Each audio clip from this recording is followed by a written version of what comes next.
Teamwork is dreamwork! Suffer the wrath of Eastleigh! Wrath from the sky!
哒滴啦滴哩啦，哒一滴啦，哒啦哒一哩滴，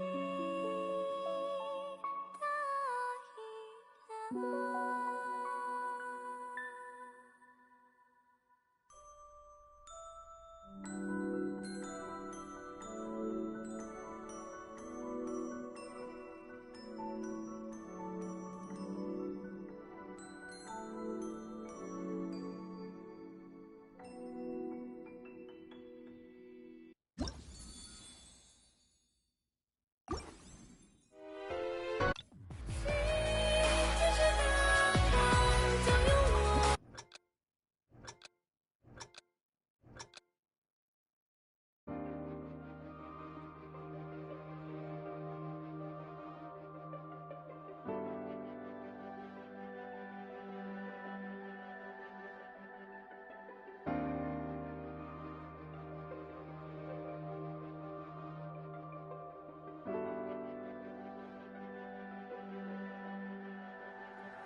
是扫入尘漂泊下，衰草枯杨，委屈养一起道旁，pom托荒漠荆棘马，成竹有时不可量，来日虚梦一场。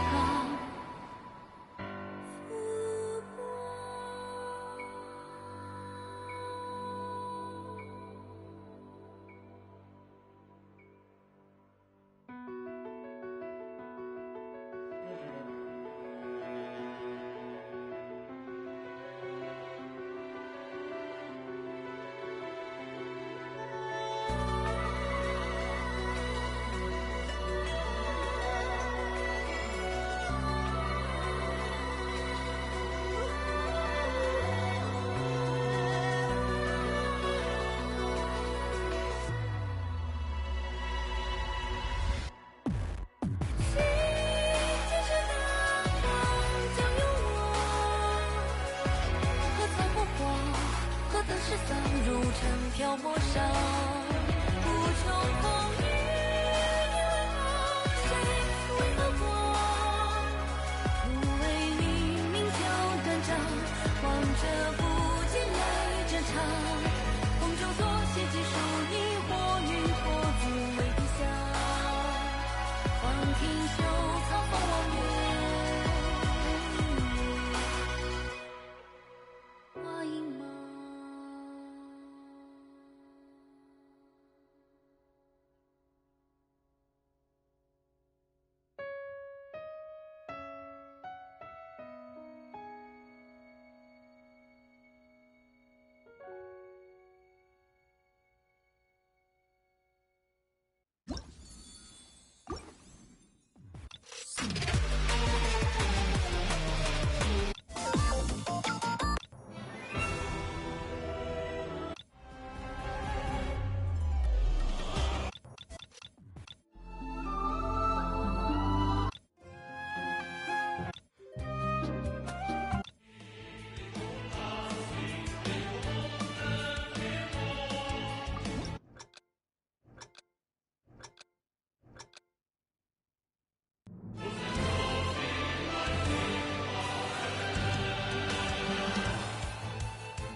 Return to the skies!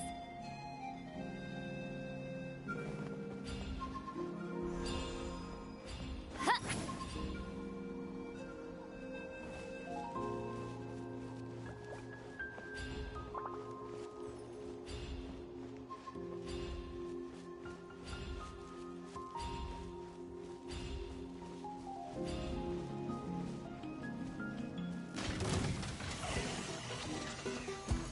Fulfill our pact! You two! Time set! Don't get frostbite. Ninjutsu! Gotta dash! Many happy returns. Sorry, pal.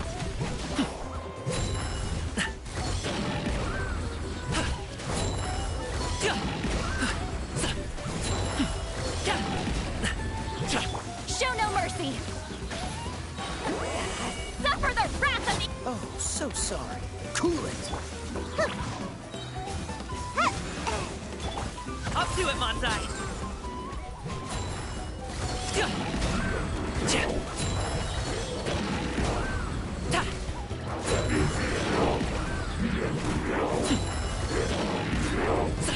Get to work!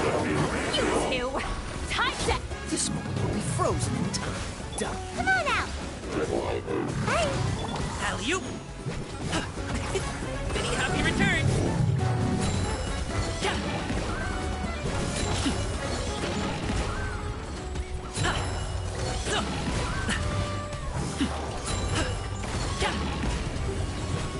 Fulfill our pact! Keep lolling! Keep pop-up! Oh, so sorry. Gotta dash! Up to it, Manzai.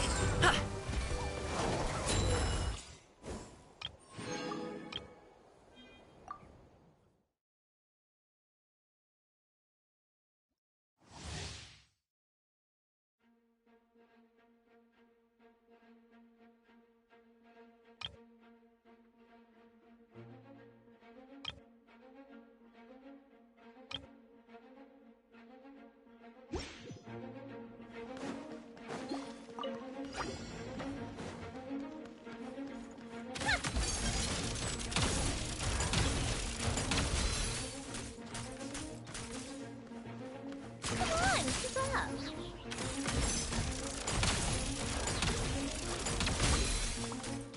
A spot of tea time entertainment!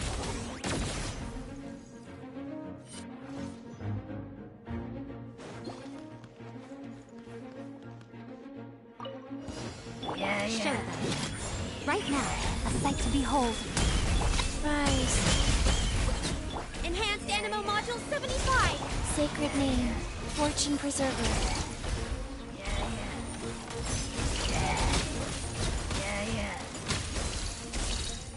How tiresome. Let's test my hypothesis. I'm always watching. Right here, right now. Emerge. Go. Orders given.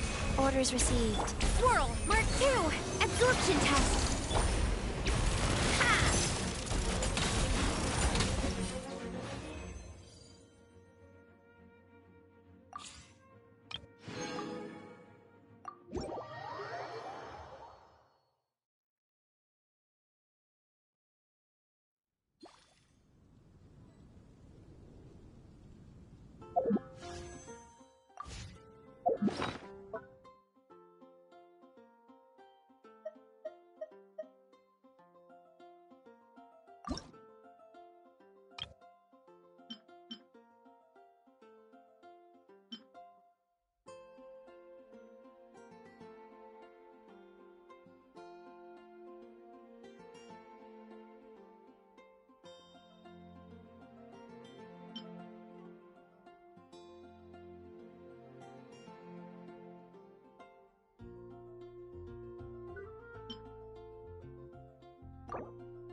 Something you wish to report?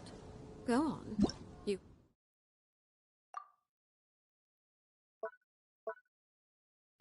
have my undivided attention.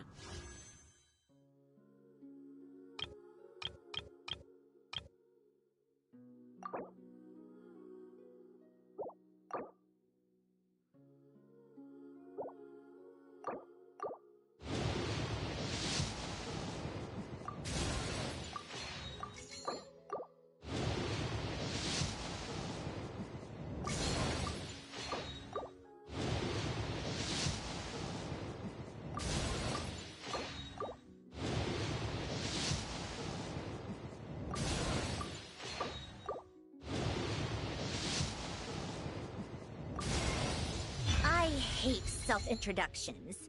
If you're supposed to know me, you'll get to know me naturally. And if you're not, why waste the time and energy? But, very well. For the sake of etiquette, I'll humor you just this once.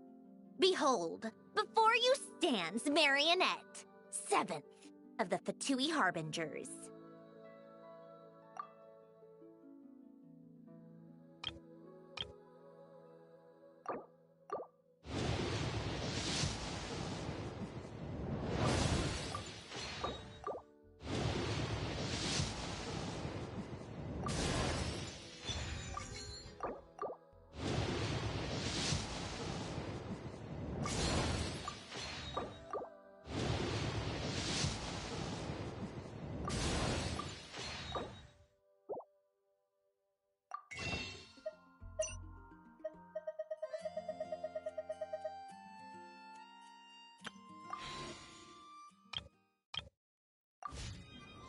Huh? You received an invitation? Judging by the envelope... Oh! It must be from Sandrone! Looks like we've been invited to a tea party! Paimon can't wait! Come on, let's go!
Observe and know my heart.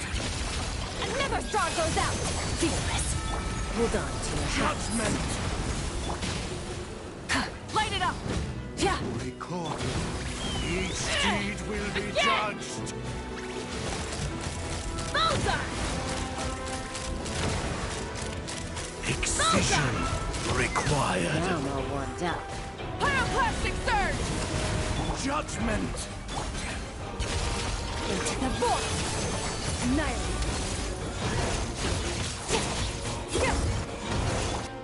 Strike a pose! Take the up! Each deed will be judged. Burn it down! Knock him down. Test concluded.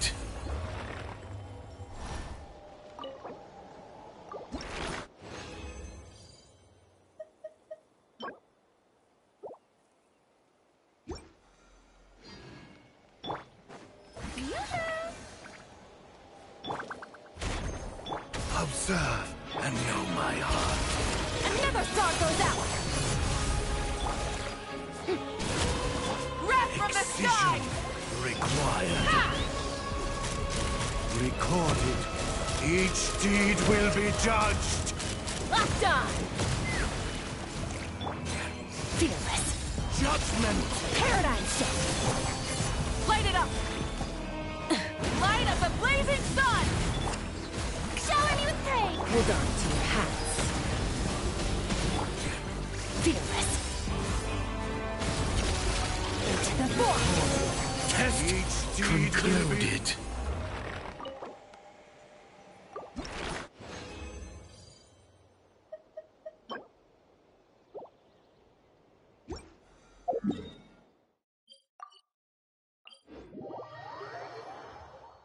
Nice. I like the rain.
Observe and know my heart. Night for all.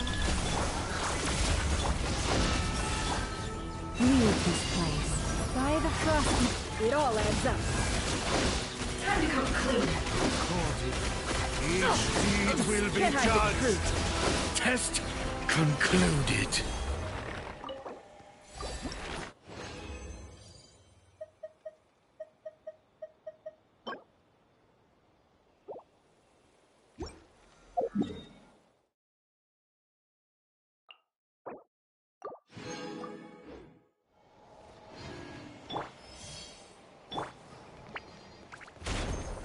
Observe and know my heart. Judgment! Cleanup sequence initiated. Annihilation mode. Can't hide the truth. Vision required. For the everlasting forest. It all adds up. Each deed will be judged. Test concluded.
Commencing task.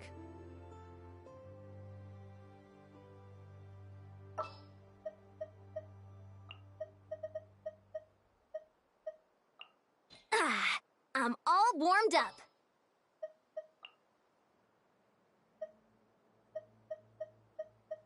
Ready to spice things up.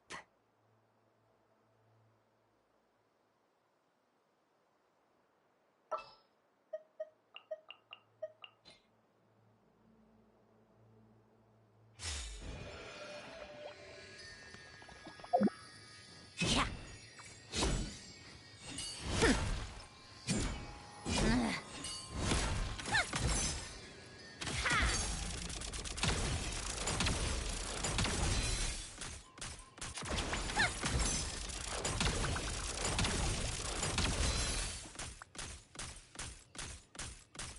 Take a break.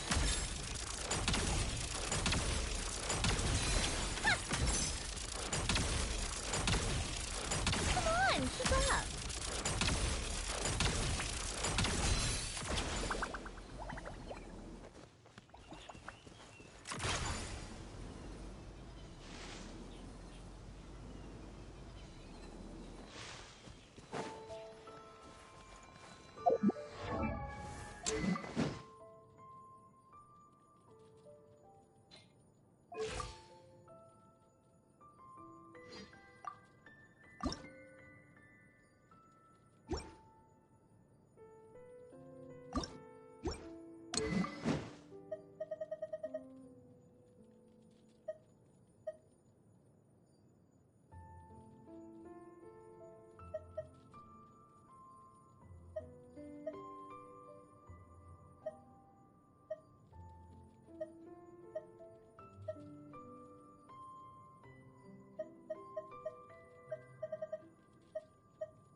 How tiresome.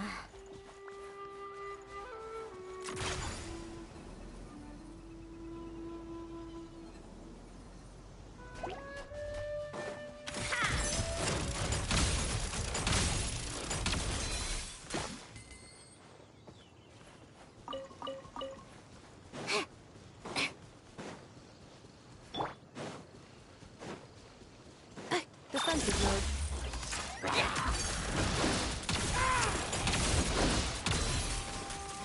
Come on, keep up.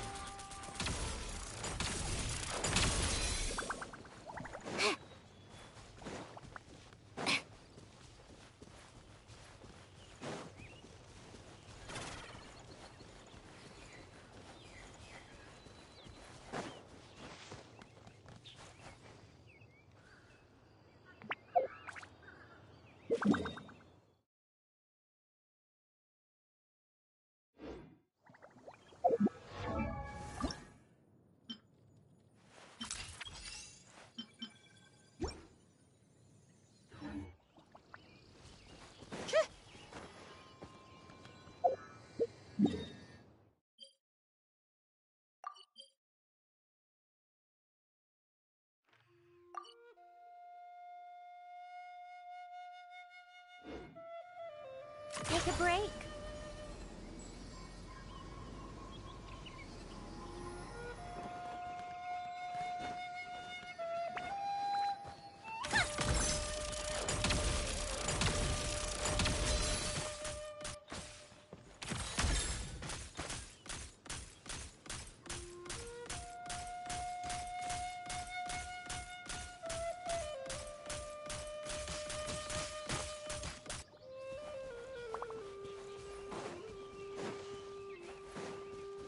Come on, keep up.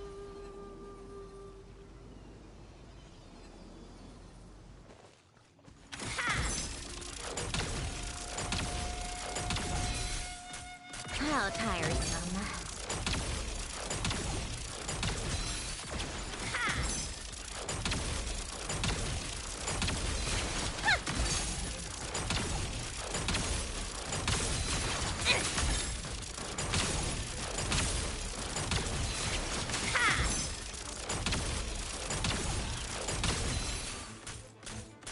Take a break. A spot of tea time entertainment. Installation check.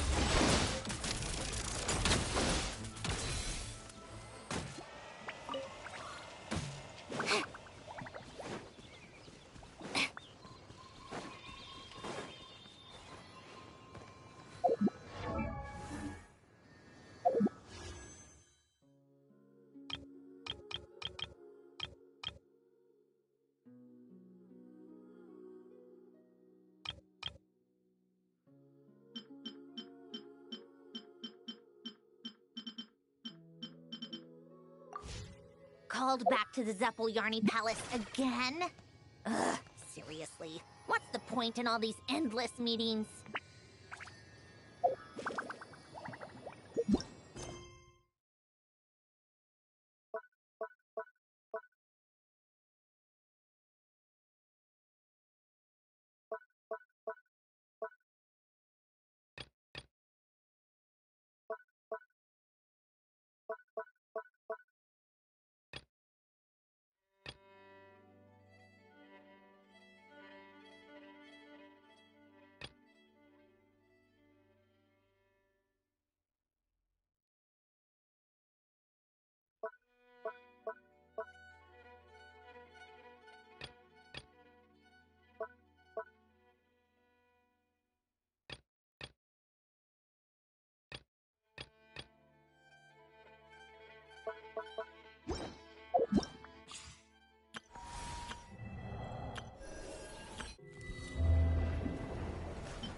What? Is Paimon seeing things? Is that a Dodoko? No, there really is a Dodoko over there. And it looks just like... It looks like Barbaloth. Oh my, what a coincidence this is. Traveler? Paimon? Why is there something so fishy about hearing such a powerful fortune teller use the word coincidence? Perhaps, but it's no lie. This truly is a pleasant surprise. As a descender from beyond this world, the traveler's fate is not anchored in Tevat. Hence why most fortune tellers, including myself, are unable to predict your future. But happily, this particular coincidence couldn't have been any more fortuitous. I recently happened to glimpse a peculiar omen. And since I had some free time, I decided to perform a brief divination and follow the omen's course. Just for a spot of fun, you understand. Oh yes, and while I was following this omen, I caught a few ethereal threads of fate and glimpsed the faces of their owners. Here, take a look for yourselves.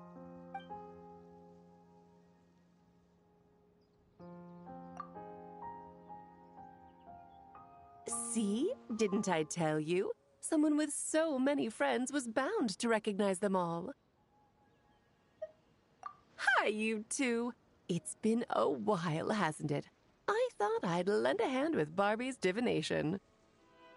Indeed, if Alice hadn't insisted, I'd have treated these names as minor variables and discarded them from the divination. But then you would have missed out on this fun little excursion, wouldn't you? Besides, as mages, we couldn't possibly disappoint the little cuties involved in the prophecy now, could we? It's the dream of every child to receive wonderful gifts, go on grand undertakings, and watch mysterious prophecies unfold.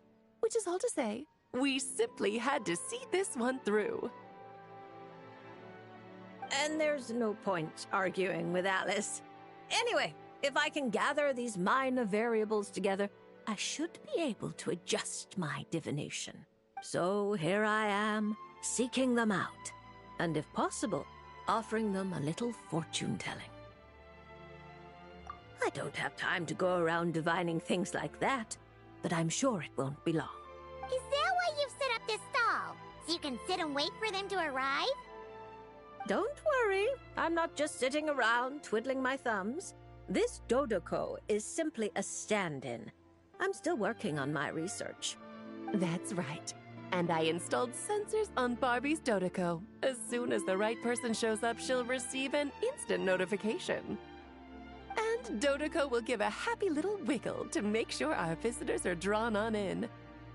What are you doing back here? Take your arm off that. You'll knock my scryglass onto the floor. And hold that cup steady. I don't want you spilling hot chocolate on my manuscripts. All right, keep your hat on. Just 1 second. There you go, Barbie. This one's yours. I hardly put any sugar in it, I promise.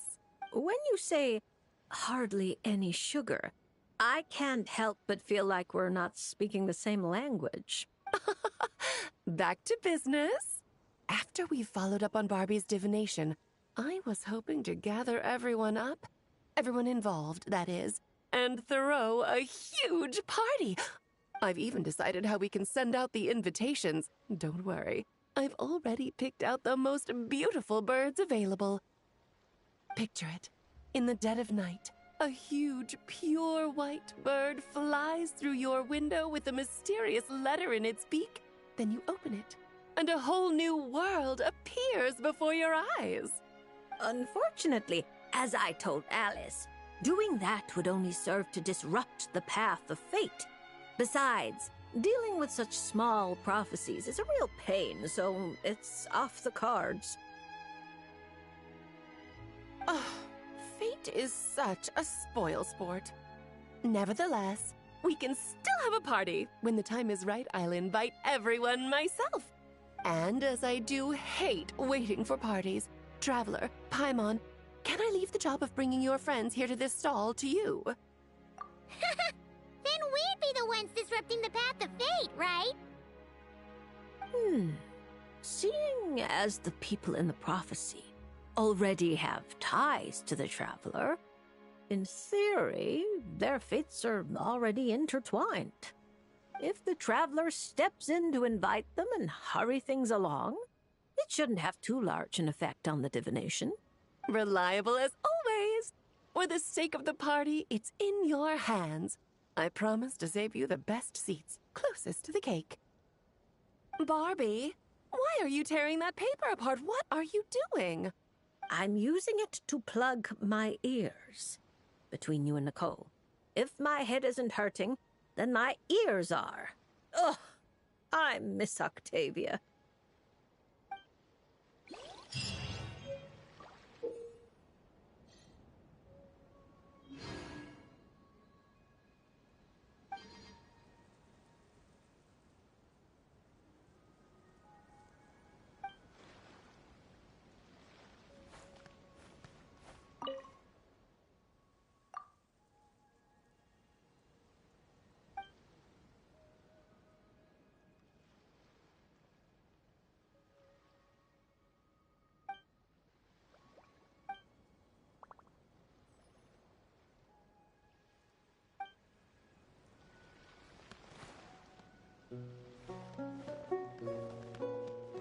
How tiresome.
Allow me to lend you some moonlight.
See?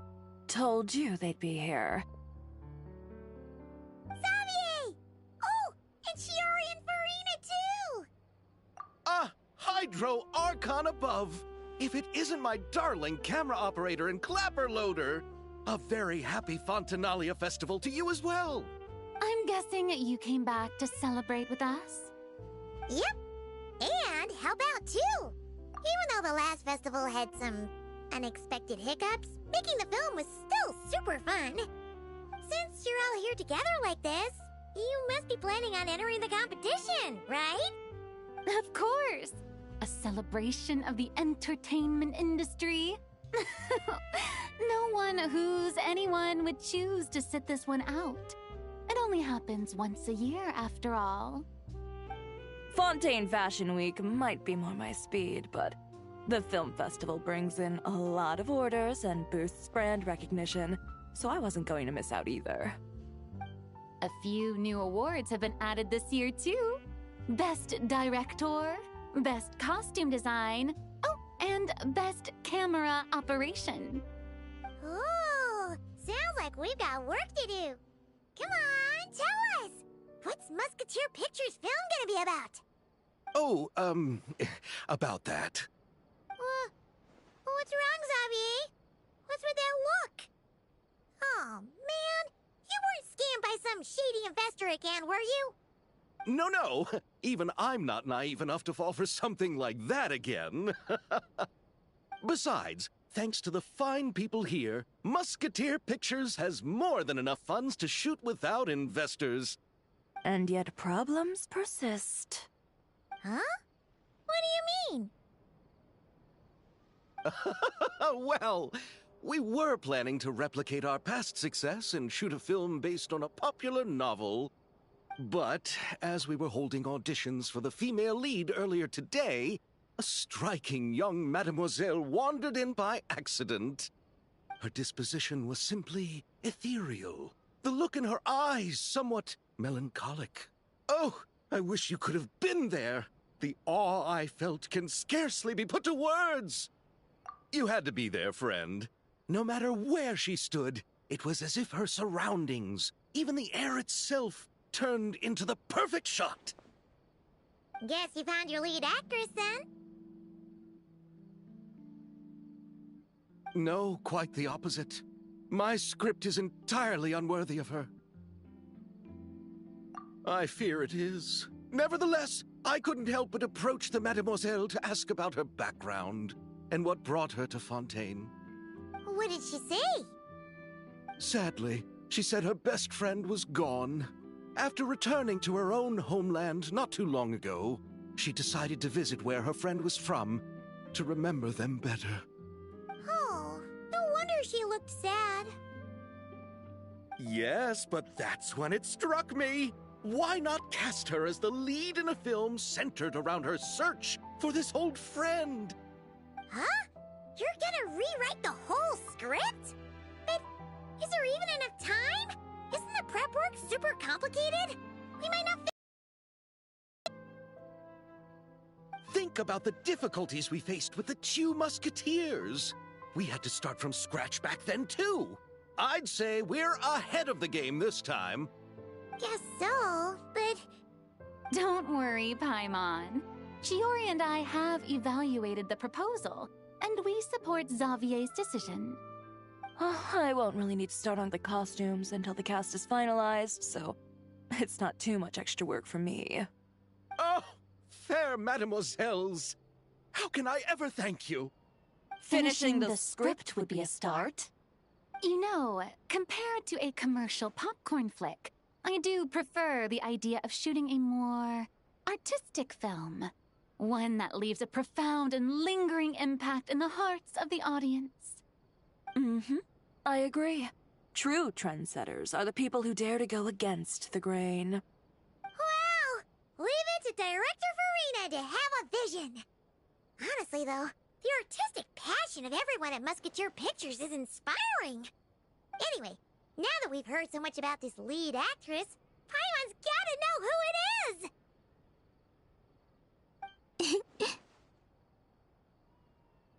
Ah! Columbina! What are you doing here? Hello. I was just walking past when I heard you talking about me, so I came over. Huh? You know Miss Columbina? Of course! Wait a second. Does this mean Columbina is the actress who inspired the whole rewrite?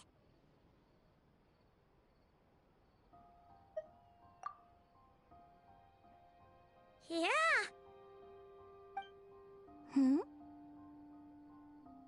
Wait, so did you make the trip by yourself, Columbina? Yes. I mentioned how I wanted to visit other nations once things settled down in Notcry, remember? So I went to the curatorium to ask Never for advice. She told me about the film festival in Fontaine and said it might be fun to visit. I spoke to Lauma before I left too, and she thought it was a great idea to get out for a bit. It's just, I received quite different travel advice from the two of them. Oh? How so? Well, Lauma told me to go out and experience new things and make new friends. What a wonderful suggestion. That's how a trip should be. What about Nefer? She said, don't trust anyone and don't talk to strangers. Yep, that sounds like her. I can understand that too.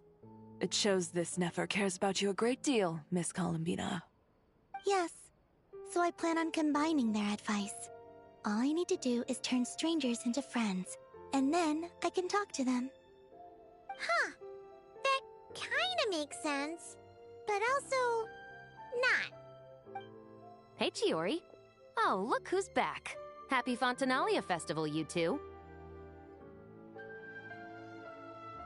Oh, looks like we have a superstar in our midst. How about an autograph, Big Shot? Ha ha, very funny.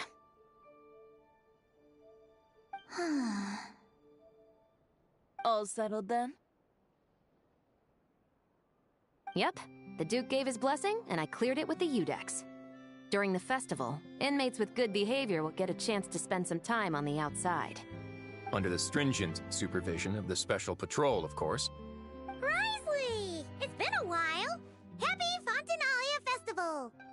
Does that mean Veronique and her brother will be at the festival? During a specific window of time, sure. Doesn't hurt to give the inmates something to look forward to. A little sun'll do them some good, I think. This is a friend from your travels, I'm guessing. Thought I heard something along those lines? Right! We should make some introductions, huh? Chevros, Risley, this is Columbina, a friend we met in Nocry.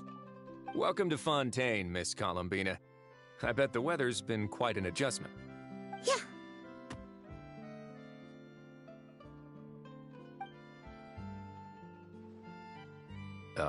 And not the good kind, I take it. No, I quite like it. It's a lot warmer than Nocry. Then what was the punch for? Oh, should I not have done that? The flowers that bloom here are so vibrant, and the people are so kind. I just wanted to become friends as fast as possible. Ah, so that was meant as a gesture of friendship. Is that right, Miss Columbina? Mm-hmm. Isn't that what friends do? Right. Might have been a bit premature in this instance, though. Your friend here is quite the character.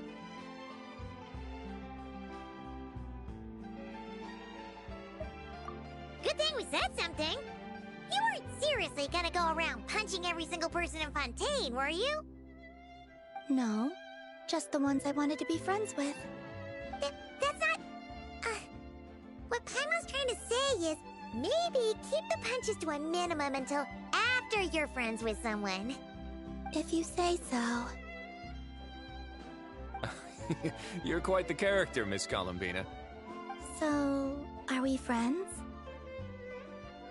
Of course. Any friend of the Traveler is a friend of mine. Yeah. Oof.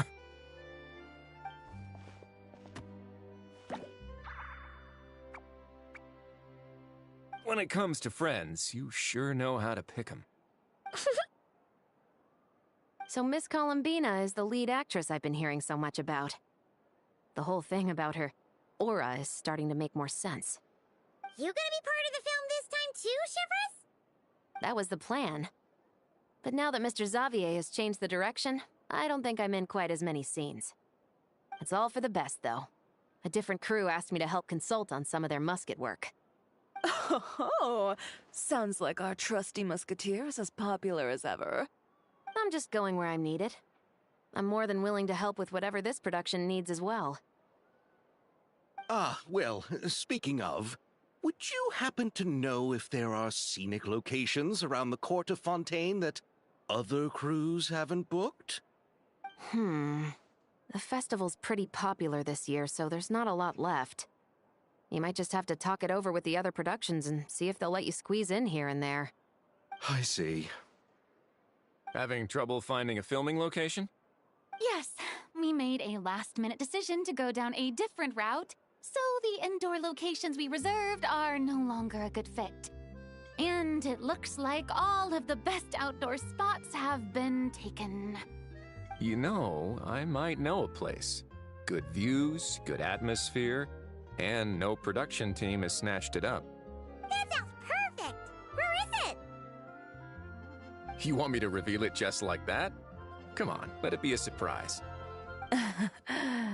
As much as that sounds riveting, I think we should divide and conquer.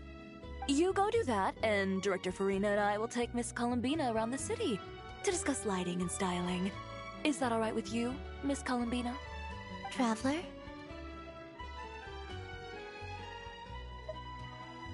Yeah! Everyone here is our friend! So don't worry about a thing and just focus on enjoying your trip. Okay. All right, then the Traveler and I will go check out this potential filming location. It might even give me some inspiration for the new script. I'll leave this to the Duke then. Until later, everyone. Maybe we'll run into each other on set. Okay then. Lead the way, Risley! Paimon's not built for suspense. Let's get this show on the road! Who said anything about roads? Huh?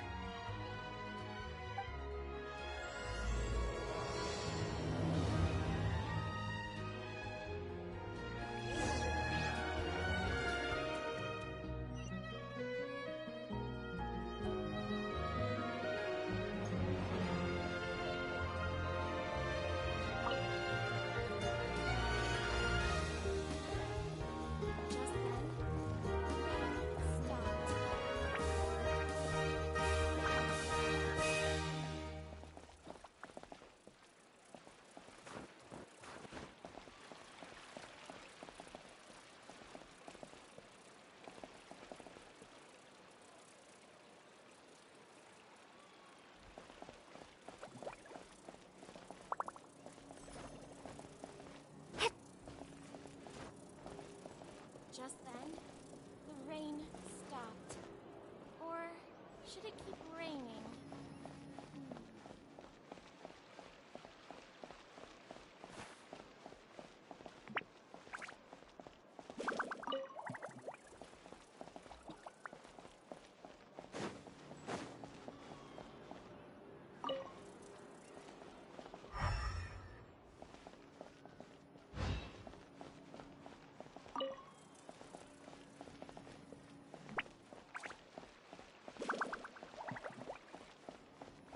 Just then, the rain stopped.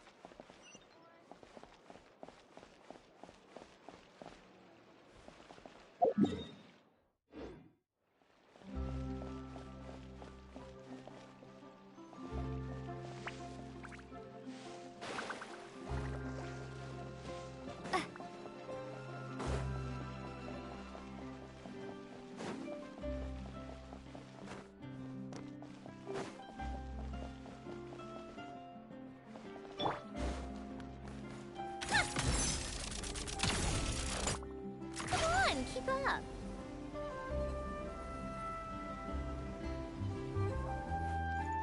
How tiresome.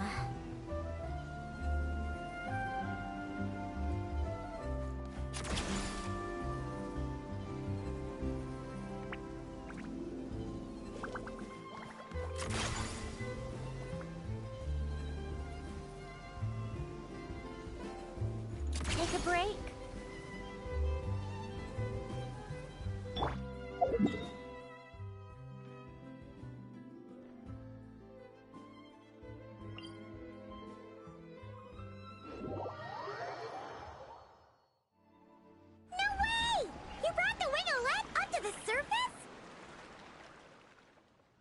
It'd make quite the grand backdrop for a film, don't you think?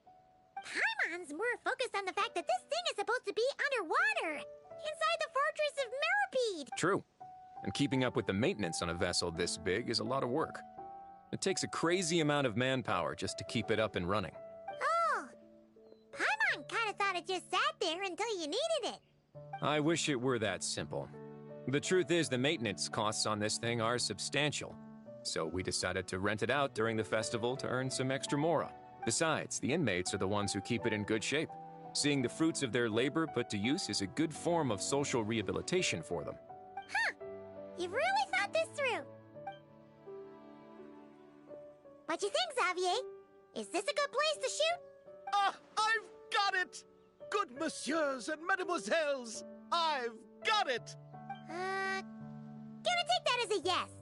The beginning is the hardest part, and the opening of this film has been eluding me, but now I know just how it should start. Glad to hear it. Thanks for bringing us here, Risley. Don't thank me just yet. This isn't quite a done deal. Huh? Not a done deal as in someone already rented it out? You said no other production teams had snatched it up! This person isn't affiliated with a production team. The rental fee was high enough to scare off plenty of other film crews, but she didn't blink. Made quite the generous offer, and didn't even attempt to haggle. Do you know what she plans to use it for? I'd like to at least have a rough idea before going in to negotiate. I didn't ask for the details, but I did see what looked like a fishing permit and a business license on her desk. My guess is she's planning on using it for some kind of restaurant or aquarium. A floating restaurant is sure to attract people, but an aquarium sounds cool too. The views from the ship make it a great spot for it. The winglet might not be under my command right now, but it's always nice to see her admired. A film is sure to drum up some good publicity as well. I do hope we can work something out with the current captain. Well, guess we should head over and talk things out then. Best of luck.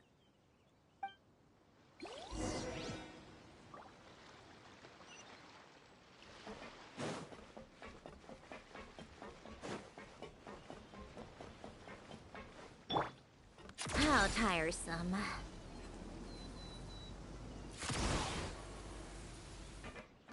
Come on, keep up. Pick up the pace.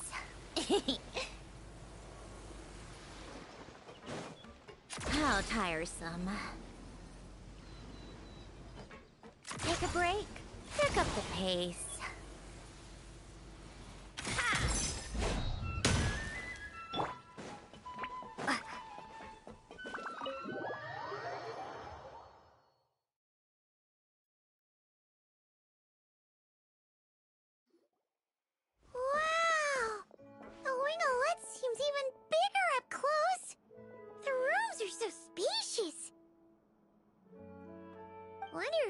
It out. Hello? Anyone there? Perhaps the captain had business to attend to elsewhere. But why rent such a massive boat just to have it sit here without even leaving so much as a note? Let's try again. Anyone there? Hello? Seriously? Right now? What is it gonna take to get some decent sleep around here? Is a nap too much to ask for? Sorry, the aquarium's closed for the... Huh?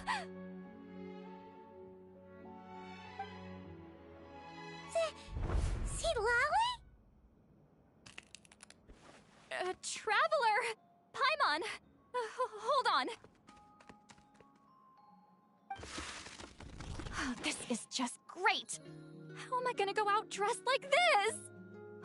What happened to my regular clothes?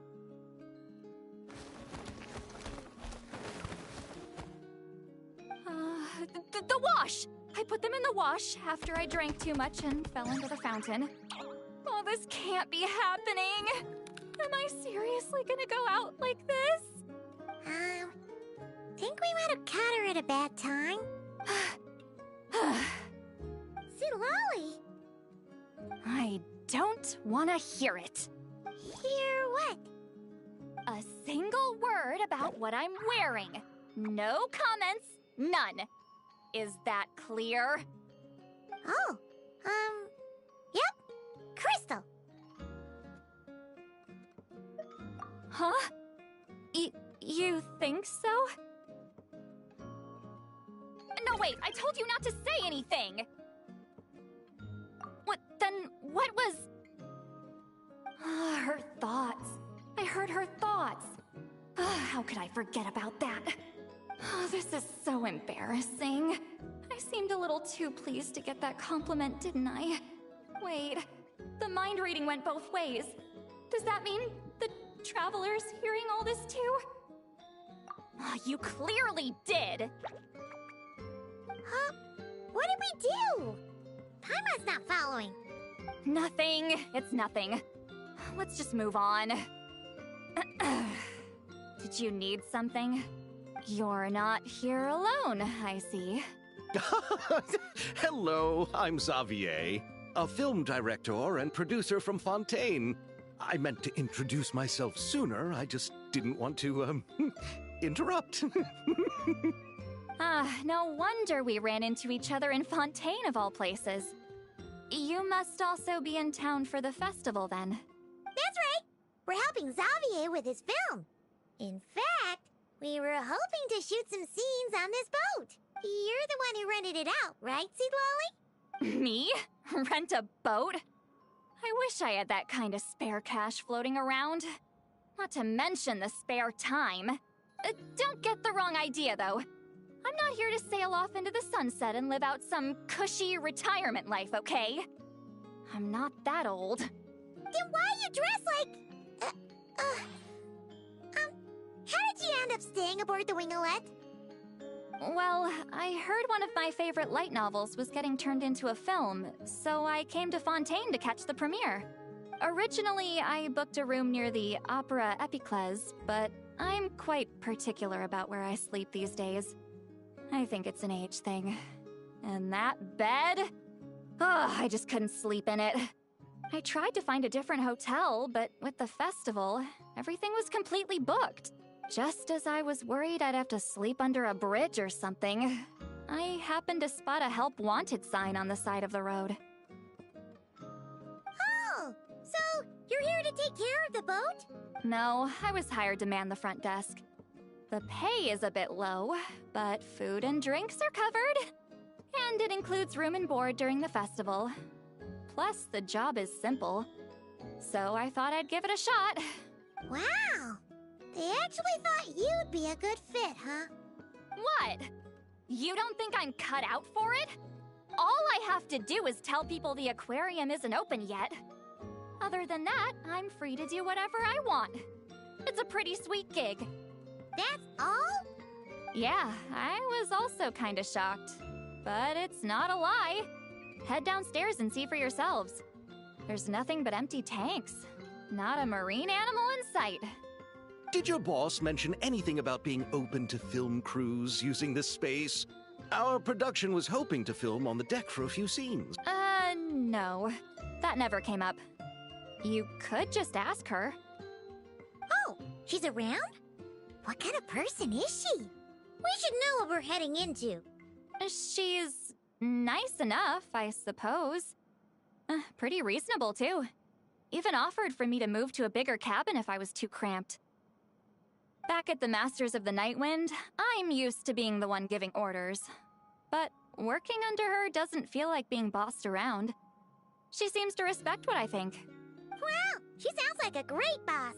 She did tell me she'd rather not be disturbed, though. She's been working on an important project, so I'd keep it brief. Got it. Thanks for the heads up. All right, the captain's quarters are this way. I can take... Wait, but I'm wearing... whatever. I doubt she'll care. Just follow me. Miss Guillotin? These visitors were hoping to ask you about something.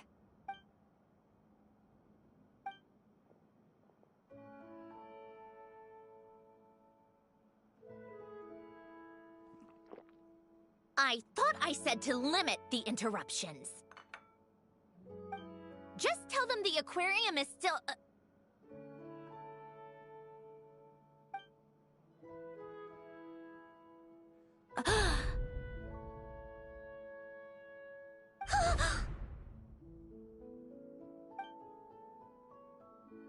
Sandrone, you're here?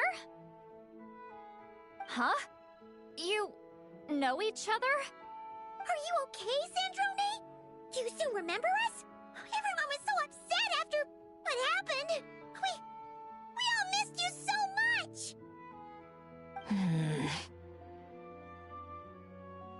Miss Seat Lolly, why don't you escort this gentleman to the reception area for a cup of tea?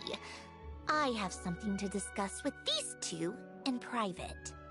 Ah, I see. Right this way, Mr. Xavier.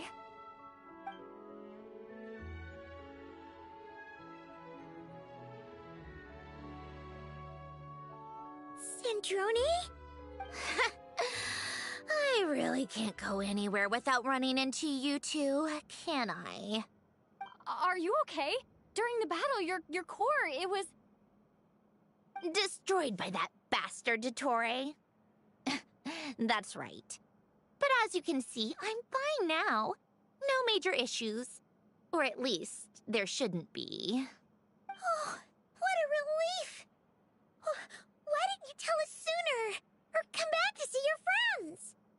Now that I have the chance, I just want to say... Thank you for saving me. Huh? Don't get the wrong idea. I only saved you so we could complete that formula and defeat Dottore once and for all. Even if he did crawl back from the grave to make us all miserable again. That doesn't matter. You're still a hero. All right. But it wasn't just me. All I did was lend my brilliant mind to the cause and take care of one part of the plan. Although, I'm not denying it would have fallen apart without me. You got that right. You're amazing. But how did you go from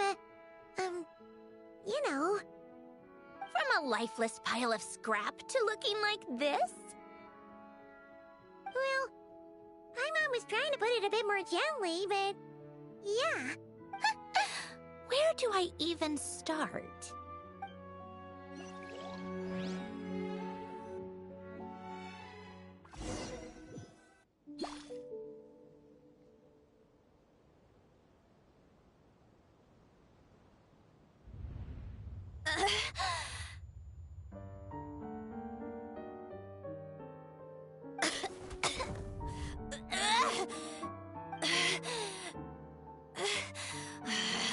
Curse it all! Where am I? Did we do it? How much time has passed? I'm not in one of that lunatic's experimental labs, am I? Wait, Fontinian decor. Books from the Research Institute. Phew. One thing at a time. Initiate self-diagnostics. Assess the extent of the damage. Cut power to compromised, non-essential components. Then reconstruct available action modules. Severe damage to the core. Dottore, you bastard. Polonia?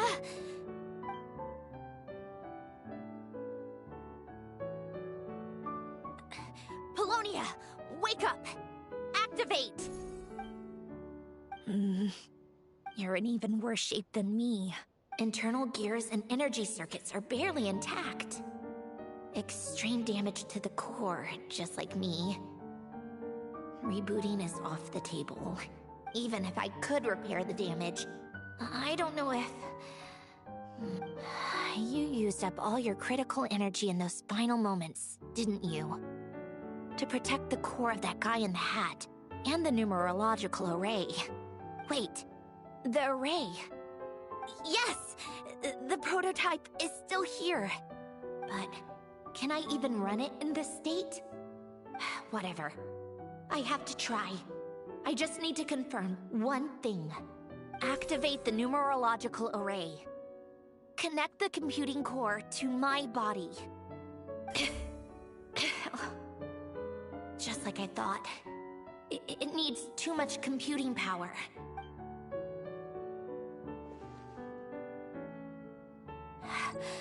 cut off power supply to all functions except the thinking module. Please. I just need to ask one question. Initiate query regarding the 3 moon sisters. How many living moon goddesses are there in possession of the Trilunar Authority? 1. It worked. You did it, Columbina. You made it back. But how did I survive? The self-diagnostics showed damage severe enough to shut me down for good. What triggered the reboot? Huh? A built-in message? Only visible after a core reboot? The final gift. Alen! Were you the one who gave me this second chance? But why now? What activated it? What is that? A vision? Wait, no. It's a stellar linchpin?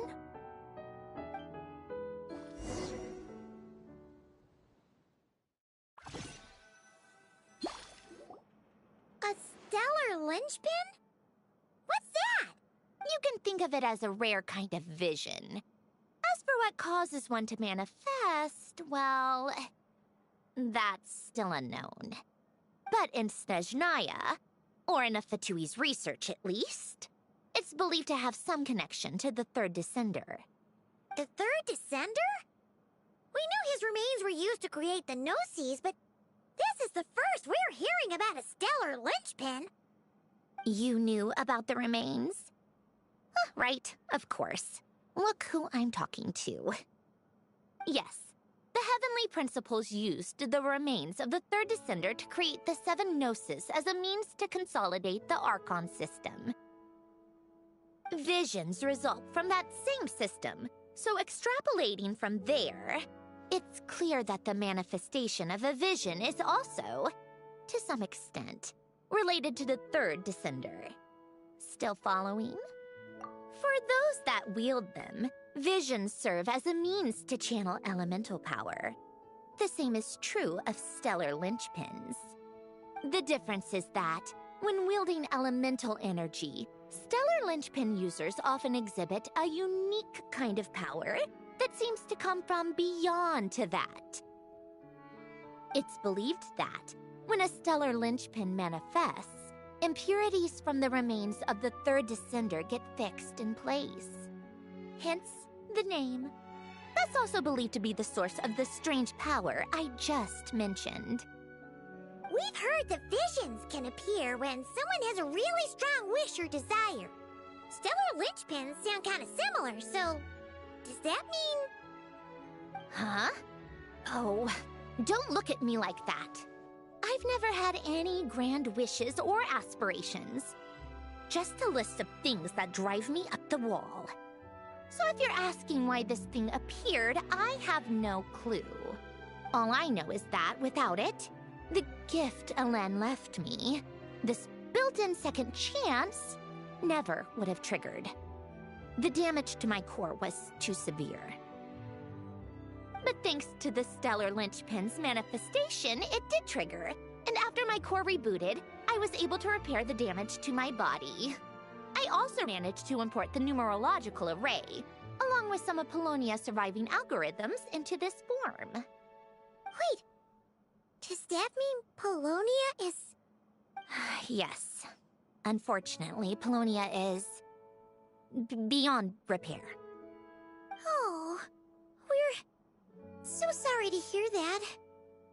But you also mentioned something about a final gift? Yes. Alen often spoke to me about wishes and desires when he was alive. I suppose he thought there might come a day when I wished for something, and was willing to sacrifice my own life to fulfill it. So he left me a chance to start over. No, never. Alen once said I was his proudest masterpiece. That might sound boastful coming from me, but it's also an undeniable fact. After Alen died, I started studying how Paulownia and I worked. Paulownia is essentially a computational machine, so it wasn't difficult to figure out the mechanical principles there. But when it came to my own structure, that's when Alen, the Lord Artificer's true greatness, struck me once again. I attempted to imitate it when I created Catherine, but in the end, she turned out to be nothing more than a superficial replica. What? But his creation skill, Catherine, is super impressive.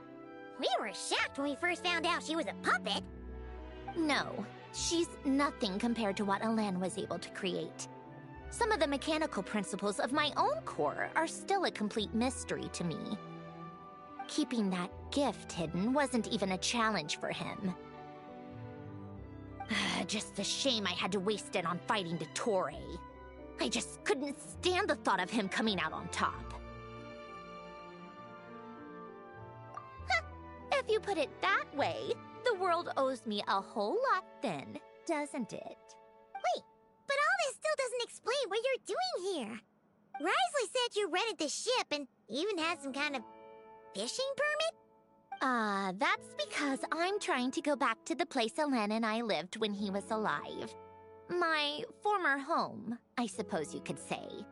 The second chance wasn't the only part of the gift. According to the message, Alen left me a few other things that are stored in the house we shared together. I'm hoping that whatever he left me can help fix certain anomalies in my rebooted core. And help me understand why I received a stellar linchpin in the first place.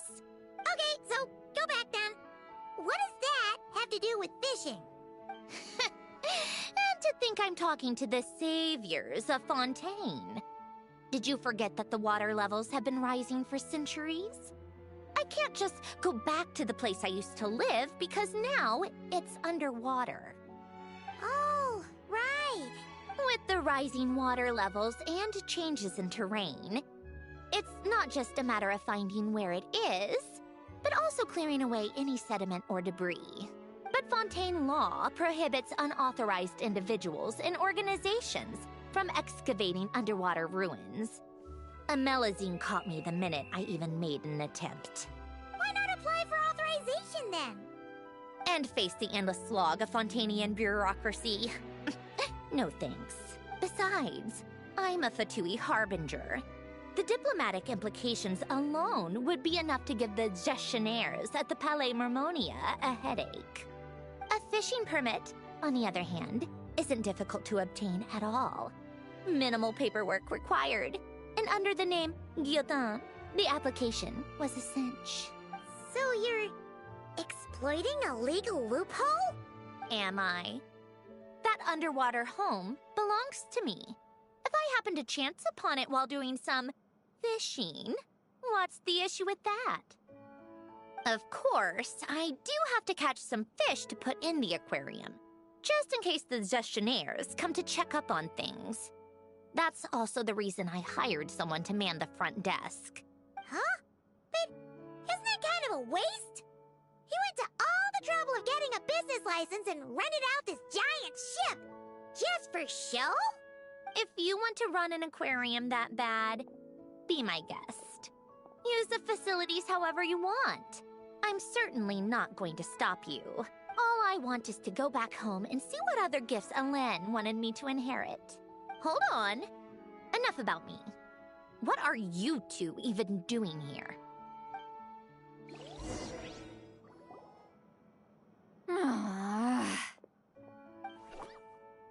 Seriously? They've been in there forever. The reaction when they saw each other was strange, to say the least. You're lucky I was nice enough to leave the room and give them some space. Back in the Masters of the Nightwind, I'm the one who gets to kick people out. I just want to know what they're talking about. Should I cast a little eavesdropping spell? Oh, no, what am I thinking? I'm Granny Eastley, the great shaman of the Masters of the Nightwind. I can't do something like that. This is just ridiculous. Making me wait out here for so long? Where's their respect for their elders? Oh, here they are. Were you back there arguing or something? What took you so long? The two of you are already acquainted with Miss Guillotin, then? Oh, yep. But don't worry, we got everything sorted. Sandrone agreed to let us shoot on the ship, but it has to be when she's not here. When she's not here? That's right. You'll excuse me if I didn't exactly ask for this little reunion. I wasn't planning on seeing anyone. Like I said, my core is severely damaged. Even with the gift, there are anomalies that are making things unstable. I don't even know if I can continue to function without issues. So the priority is to fix these anomalies and get answers to my own questions. Then, I can see the people that need seeing. Anyway, just let Sandrone know when you plan to film Xavier, and she'll, steer clear. I do hope I'm not causing Miss Guillotin too much trouble. No! She just wants to keep a low profile for her own, complicated reasons. She doesn't want anyone else to know she's here. Understood. I'll be sure to keep that in mind. Oh, and see Lale? Huh?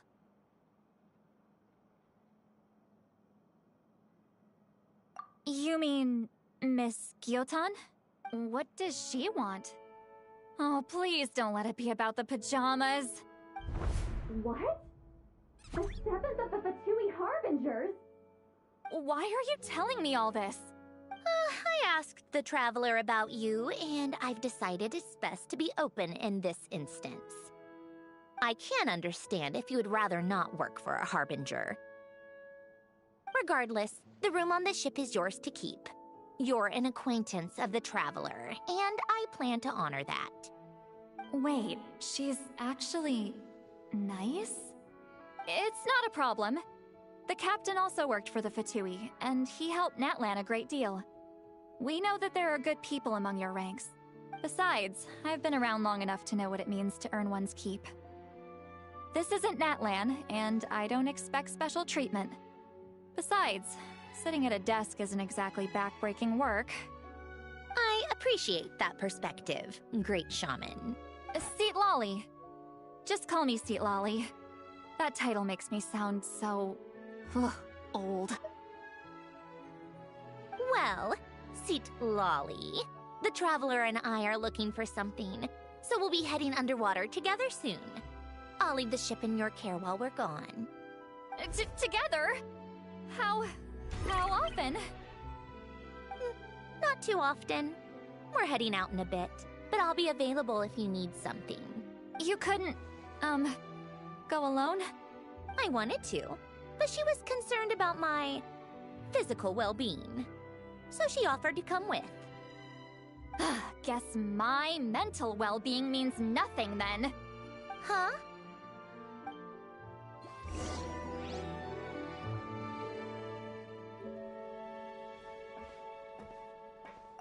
Just be quick about the whole thing. Okay. Miss Guillotin is so generous. We talked it over, and she agreed to let our crew come over and do some test shots.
All right. Our first stop is the Beryl region. After Alain left the Fontaine Research Institute, he lived in seclusion somewhere around there.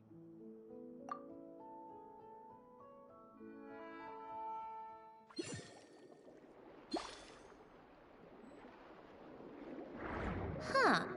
This place has changed a lot. Guess I really have been gone for a long time.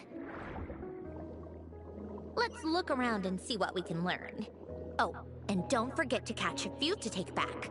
We need to keep up appearances, remember?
Poisson isn't too far from here, right? It's all a bit nostalgic, I guess. Back when I lived here, all this was still above water.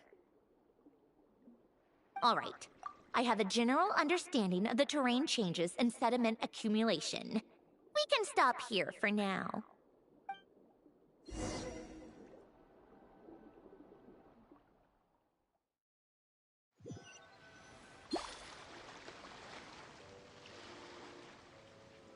That went smoother than expected. I appreciate the help. No problem. You doing okay though, Sandrone? Seeing your home look nothing like you remember, that can't be easy. I'm fine. Times change. People change. That's the one thing you can actually count on. I made peace with that a long time ago. You should head back and put them in the aquarium tanks. We finished ahead of schedule, so your crew is probably still on the ship. I'll follow in a bit. Right. Xavier said he was gonna test out a couple of shots.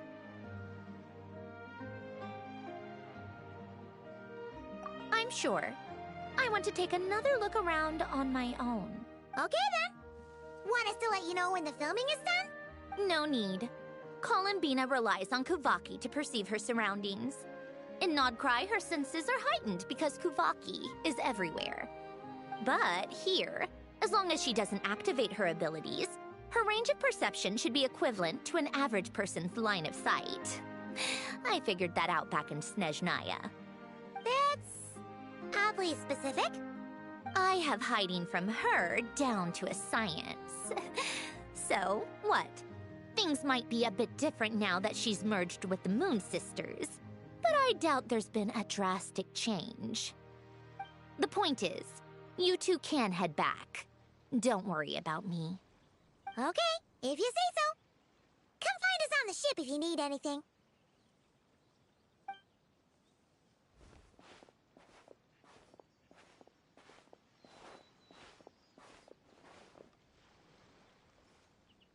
What did you leave for me, Alain? Did you know I would come back? Or did you make it so I would have to?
set! They're filming over there. Oops! Sorry!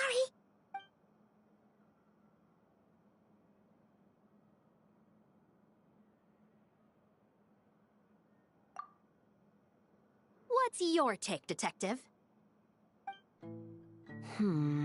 Bullet wound to the chest. Gunpowder residue on the clothes. The victim must have been shot at close range. You think it was someone they knew? Yes. It's possible the suspect arranged for them to meet at this very spot. A reasonable deduction. But you're overlooking a crucial clue. What? The victim's pocket watch is missing. And cut! I think we got it! Good work, everyone! Phew, finally. Acting was nerve-wracking for me when I first tried it too. Just loosen up, and you'll get used to it in no time. Severus! Charlotte! Oh, hello there, you two. You're filming here too? Oh, so Charlotte's crew must have been the one that asked you to help out, huh, Severus? Yep. They heard about a potential filming location and wanted to come check it out. But when we got here, your crew had already beaten us to it. Luckily, Xavier and our director, Lapine Pauline, go way back. In the end, we agreed to just share each other's filming locations. Considering all the last-minute changes, that's just what Musketeer Pictures needed. For sure! Based off the scene just now, you must be the star of the film, Charlotte! You bet! This detective costume really suits me, don't you think? Oh, for sure. You're already right at home lurking in the shadows taking pictures of this and that. Add a notepad and you're practically method. Thanks, Miss Chiori. I appreciate the compliment. That didn't sound much like a compliment to Paimon. So this is a film set? It looks like a very happy place. This must all be quite new to you, Miss Columbina. Yes. I watched a few films with a friend once, but she thought there was no point if I wouldn't open my eyes. So she stopped inviting me. Looks like I missed out on a lot. True. But being an actor seems like a tough job. Huh? Most people would swap lives with an actor in a heartbeat. The lifestyle is so glamorous, and the pay is more than generous. But they have to act out lives that aren't their own, with the whole world watching on in judgment. If they don't do it justice, it must feel like they're letting people down. That's exactly how it feels. This young lady has quite the unique perspective. Well, that's true. But these actors are here because they want to be and they think it's fun. Most of them, at least. Not to mention, the film we're shooting is based entirely on you, Miss Columbina. You just need to be true to yourself. I don't have to pretend to be someone I'm not? Not at all. Authenticity is what we're after.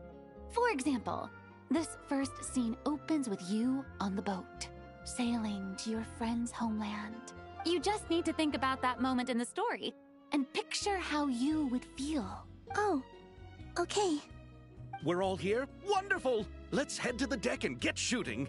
Oh, and this is for you, dear Paimon, your clapperboard. Whoa! Is this the same one Paimon used for the Two Musketeers? The very same. I saved it just for you. Thanks, Xavier! Feels like being reunited with an old friend. Of course! That said, I have a different job in mind for you this time, Traveler. Our film is focusing on a single protagonist, so conveying the subtle changes in her state of mind is of the utmost importance. In addition to the actor's own performance, another way we can convey that is through lighting. Huh? But there's already a lighting specialist, isn't there? Yes, but it's clear the Traveler and Miss Columbina share a deep bond. You might have a better chance of understanding her frame of mind in certain scenes. Oh, that makes sense. So, what do you say? Willing to take on the role of lighting specialist? Then we'll combine them! You can be the chief lighting and camera specialist! It's settled! I leave the job of translating our leading lady's inner thoughts in your capable hands.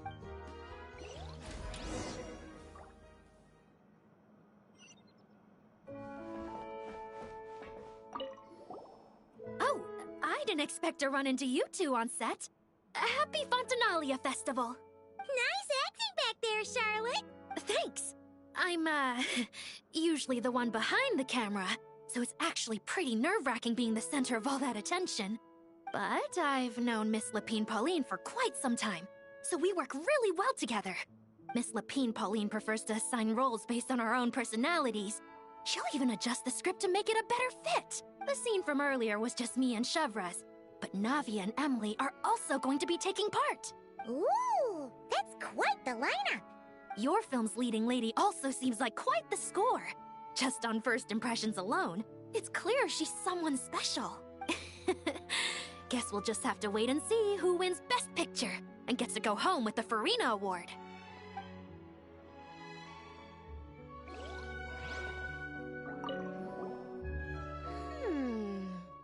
Seeing all the sets in place, things are looking even better than I expected. The actors are doing great too. Editing it all together is gonna be a piece of cake. Bet I can finish it in one night. Hi, Lapine Pauline. Hey, you're back. The timing couldn't be more perfect. If there's one thing you absolutely... And you're a director this time. It's all thanks to my apprentice, Nanette. She's the one who told me to read Great Detective Herlock in the first place. And then it struck me. This would make a great film. What about your savings, though? Yep, I went all in. Paimon was worried you'd say that. Oh, relax. It's different this time. I met director Xavier back during my camera outsourcing days, so I got to know the industry a bit. I know exactly what our film needs and what the fans want to see. So be sure to check it out. I'm confident we've got a winner on our hands. Sounds like it. But we've got some filming chops ourselves. It's definitely still anyone's game. Then may the best film win.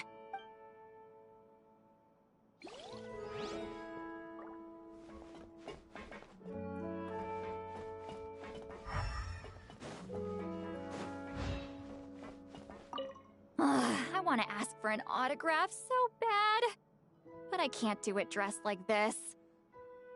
The cast of Great Detective Herlock. Duh! I came all the way here just for the premiere. But I didn't expect to end up on their film set. My laundry just won't dry. The weather here is too wet.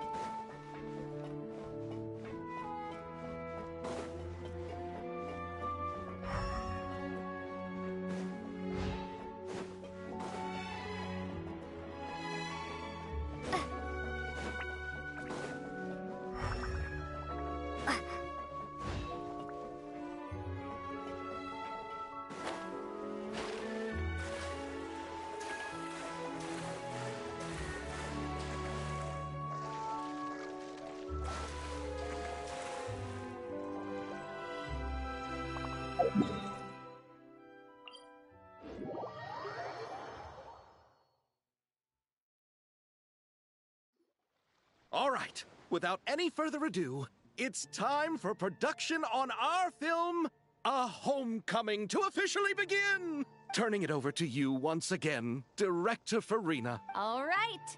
Positions, everyone! Camera operator, clapper loader, get set up. Let me know when lighting is good to go. All you need to worry about, Miss Columbina, is hitting your mark. Other than that, just focus on immersing yourself in the emotions of the moment. Okay. Good. Lighting, are we ready?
ready.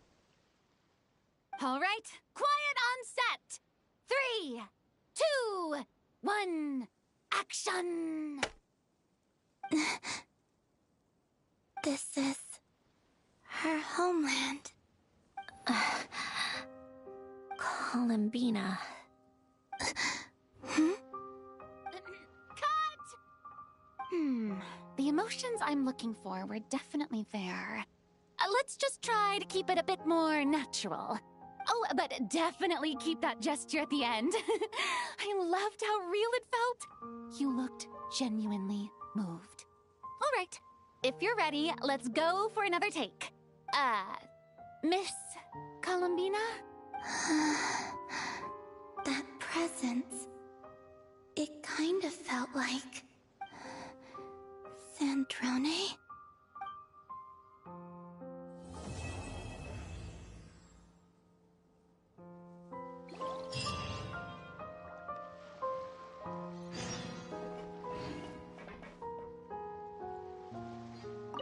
Terrific performance, Miss Columbina. Truly excellent work. Thank you, Director Farina. You really don't mind me not taking off my eye mask? Not at all. Xavier and I already talked it over. The character is based on you, so there's no need to change what you're accustomed to doing. Besides, the mask could become one of the defining traits of our film's leading lady. Just like you suggested, we'll leave the reveal to the more important moments.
Paimon's having a bunch of fun filling up this aquarium.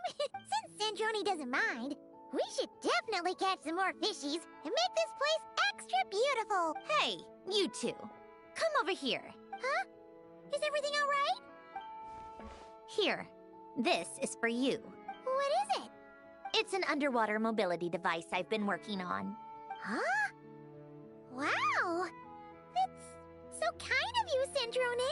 It's just a simple mechanical device. I saw the way you were catching fish and... how should I put this? It seemed somewhat... unsophisticated.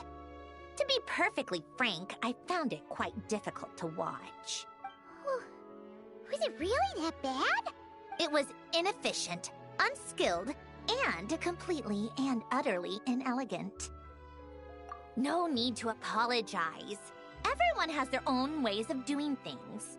But seeing as you plan to keep adding to the aquarium, it might be best if you use this device. The waters of Fontaine are home to more than just harmless ornamental fish. There are plenty of predators who could do you some real harm. This device will not only help you fish... All right. Oh, and if you're going for a swim, go now. And don't forget to tell me what you think of the device. I can always make more adjustments if you have any feedback.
you're here. We should get going then. Xavier and the others should be filming soon. How's it going? Have you managed to figure out the location of your home yet? I've narrowed down a few potential locations. We just need to take a sample from each one. Once the equipment analyzes them, we should know the exact location and where to find the entrance. Great! We should get started then.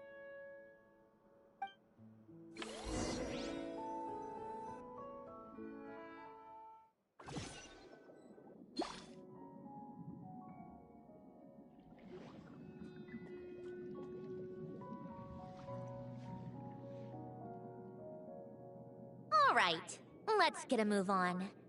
That should do it. Let's head back. The filming should be just about done. We made good time. We might even know the location by the end of the day. You sound pretty happy about that. Do I? I suppose I've just had enough of these anomalies I've been dealing with. The sooner I can fix them, the better. Anyway, enough chit-chat. We have work to do. Oh, but let's head in through the side door. I don't want to run into the crew on the deck.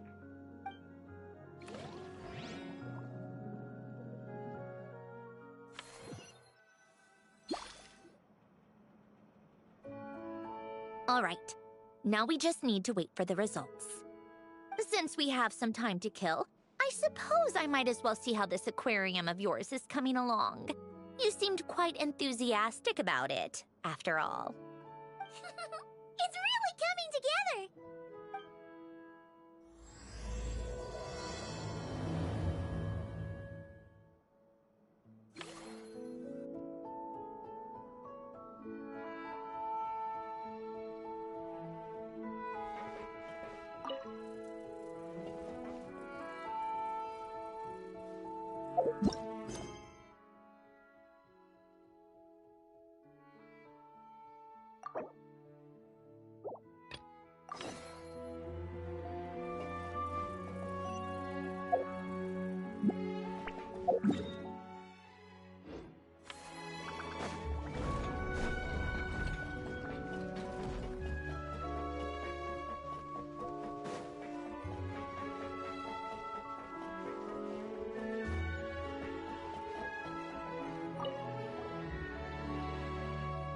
Hello there, Traveler in Paimon.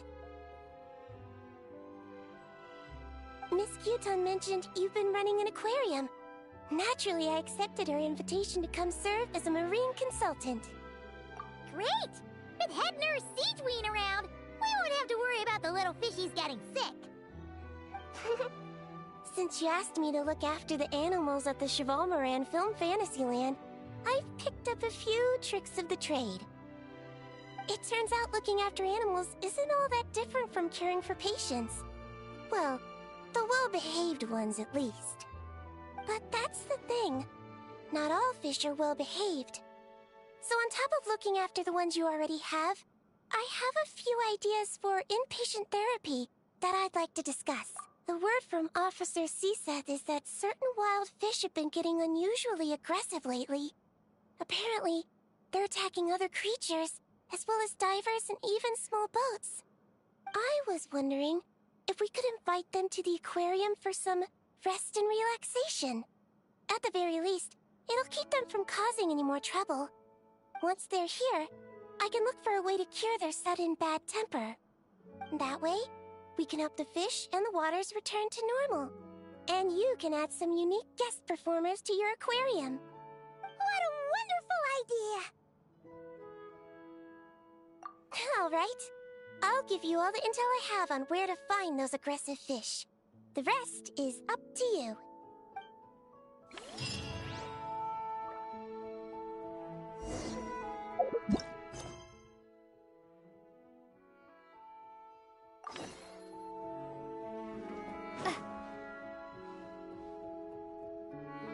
Oh, kind of impressive, actually. These must be the ones we caught the first time we went underwater. Like it? It's fine, I guess. Nothing special. Come on! It sounded like you really liked it just now!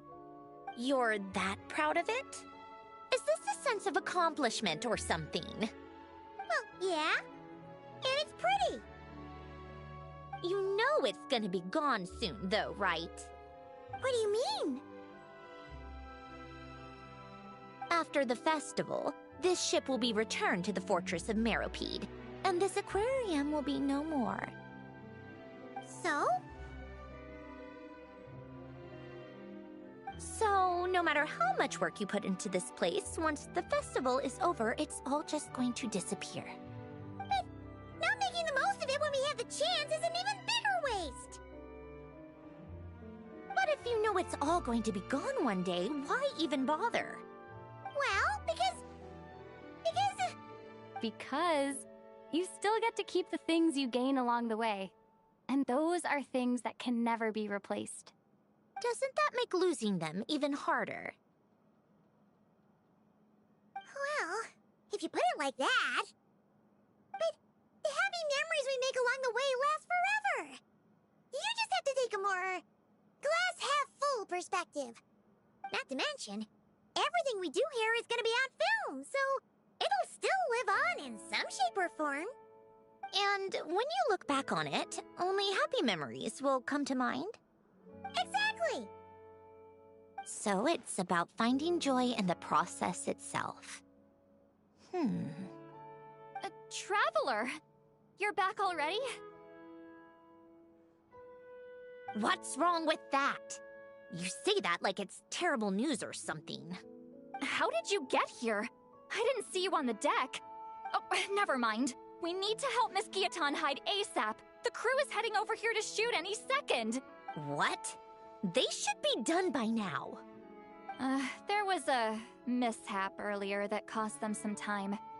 I was waiting on deck so I could warn you the minute you showed up. Anyway, you should head back to the captain's cabin right away. They're gonna be here any minute now. Ugh, finally! That's a wrap for the scenes on the deck. Wouldn't have taken half as long if the wind hadn't snapped our equipment in two. Uh-oh! Too late! Change of plans then. You'll just have to hide. Hide? And where exactly am I supposed to do that? Oh, there's a box over there. You can get in that. Huh? You expect me to? Do I need my makeup done for the next scene too? For the love of... Let me see. Maybe just a quick touch-up. Huh? Traveler and Paimon? What are you doing here? I thought you took the day off to take care of something. Huh? Oh, well, it didn't take as long as we were expecting, so... No, we ran into an issue that, set us back. It meant Miss Charlotte's crew wasn't able to wrap either. We both still have scenes to shoot in... Oh, that's not ideal. For several reasons. Let us help then. The sooner we wrap, the sooner everyone can get some rest. All right. Thanks, you two. Miss Charlotte's crew can go first then. If I'm not mistaken, you still have a night shoot later. Thanks, Director Farina! Of course! Fellow artists should help each other out where we can. Agreed. Well then, camera, lights, get set up. Actors, give your lines a quick once-over.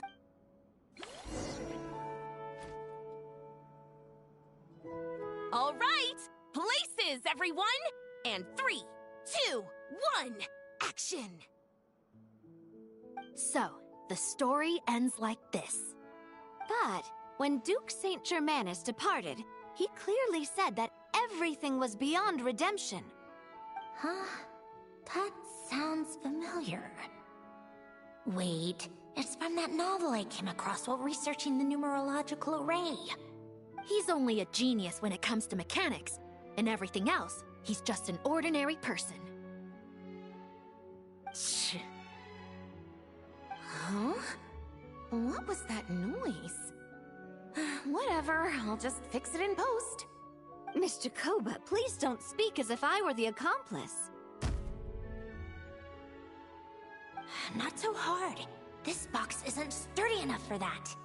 This is why I keep saying, don't put too much trust in Clockwork Mecha. Unlike humans, machines don't have a heart. A heart? That's right. It's what's on the inside. It's also referred to as someone's soul, or likened to free will. You can think of it as a person's core, what makes them unique.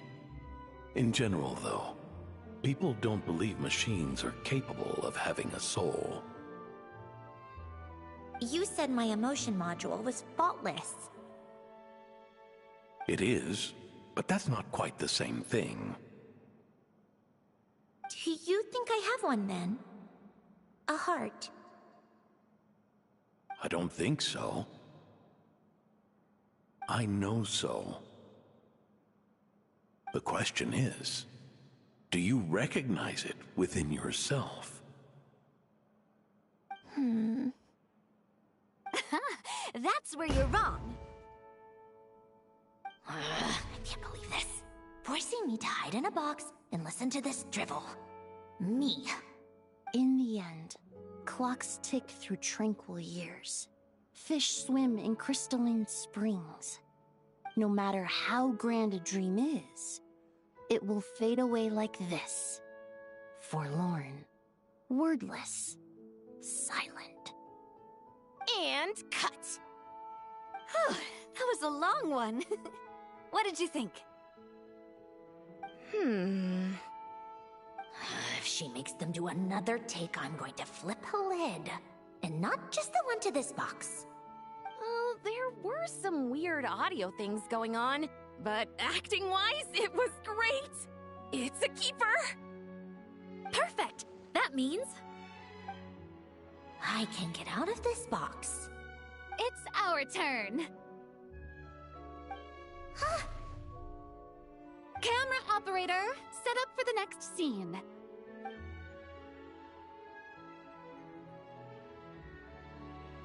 In this one, our protagonist peruses an aquarium in a foreign land and gets swept up in memories of her friend. So, in terms of lighting, that's the vibe we're going for. Got that? Shoot. Paimon thought there would be a break and Sandrone could slip away. What are we gonna do now?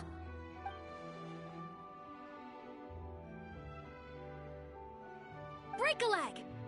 Yep, we're headed off to shoot our next scene. All right, quiet on set. We're about to start rolling. Ready, Miss Columbina? Miss Columbina? I think she would like this. Quick, we should roll on this. It doesn't forage with the others, or prey upon its smaller kin. Instead, it remains where it is, cradled in the coral's quiet beauty, as though the raging cyclones above are of no consequence. And yet, she still stood before the cyclone in the end. So I think that story has it wrong. She is no different than us. She has a heart. Columbina. Hmm?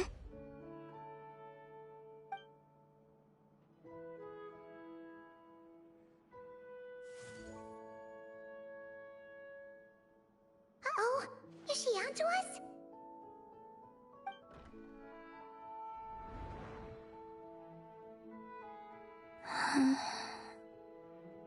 What is she doing? Cut! You okay, Columbina?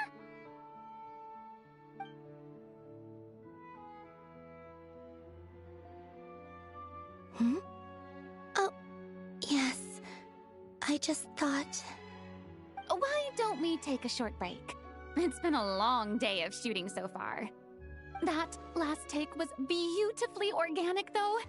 We can use it as is. No need to go again. Thanks, Director Farina. But I'm fine to continue.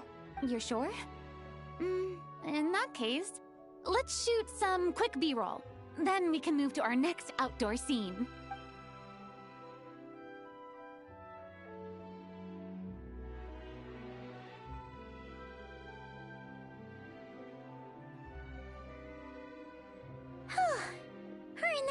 this time. Ugh! Absolutely suffocating. You okay, Sandrone? Right as rain. Come on, let's go check the test results. It's time for me to go home.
All right, it should be around here. Give me some space. I'll activate the water insulating mechanism. The what? Hélène, much like Renee, had long predicted that the water levels in Fontaine would rise. Thanks to his expertise in mechanics, he was able to implement a few simple measures to protect our home from flooding. I told him there was no need, that I would just move when the water rose too high. But it would seem he knew a day like this would come.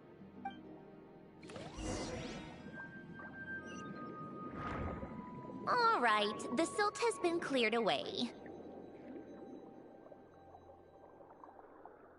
Go activate the mechanism for the first sluice gate. That will fill the empty middle chamber with water.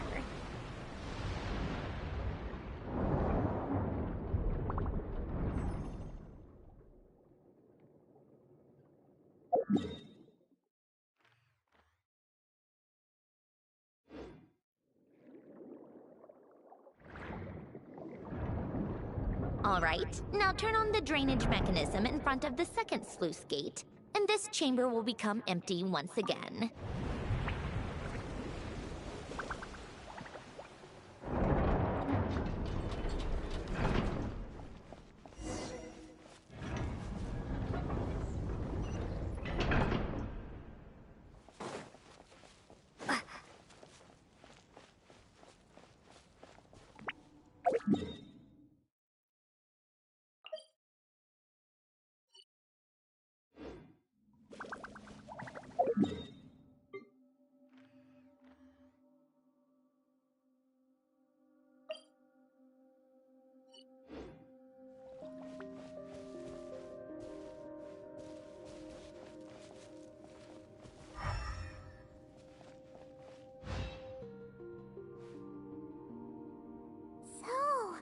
This is where you used to live?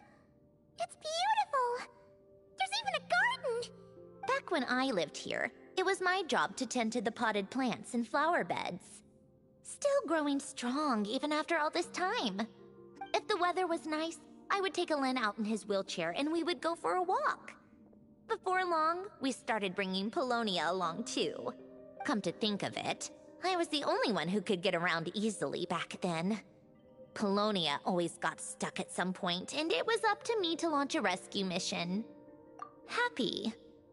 I suppose they were. Uneventful, but pleasant. Repetitive, but peaceful. It was like living in a world where time didn't exist. Of course, that was all just an illusion. Death still awaits all of us at the end. Oh. All right, enough standing around. Let's head inside.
Yep, this place is exactly how I left it.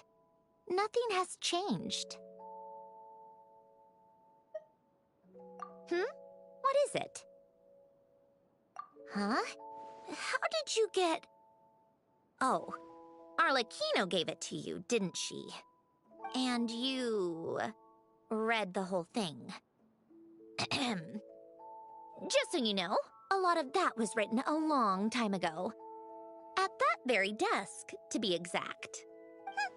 Anyway, since you've already read it, you should just hold on to it.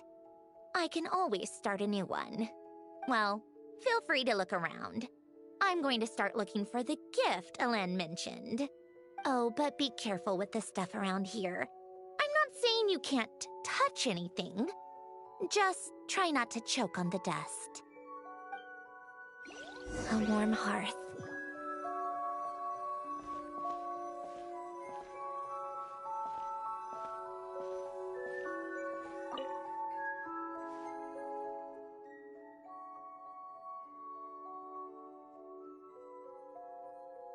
Oh, I played with these when I was little.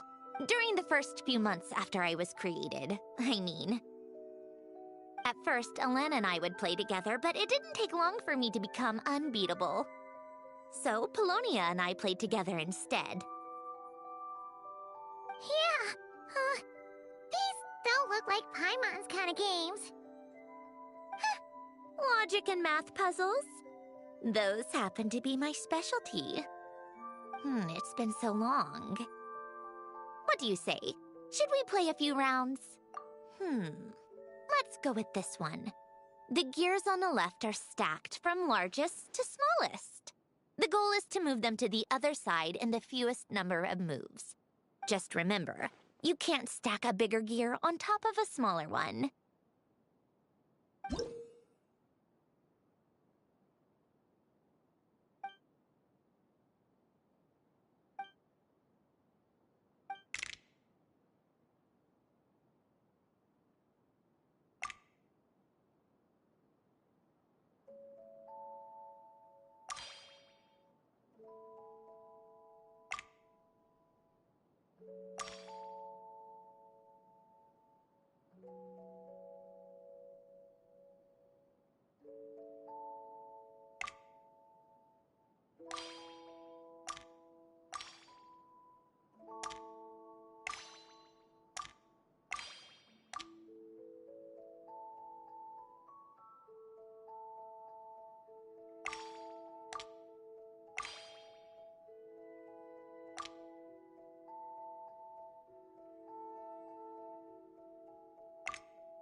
Looks like it took you a few extra moves.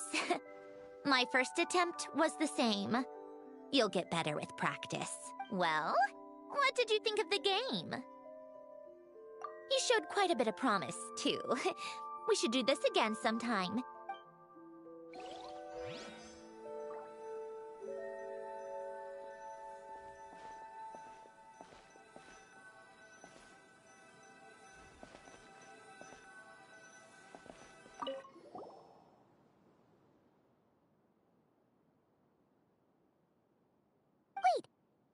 People in this picture look kind of familiar.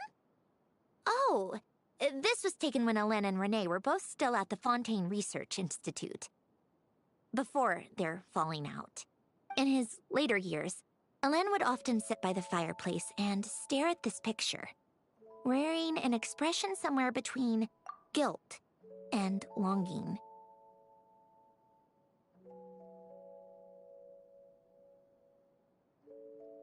He said he sometimes regretted not helping his friend when he needed it most, even if just to stop him.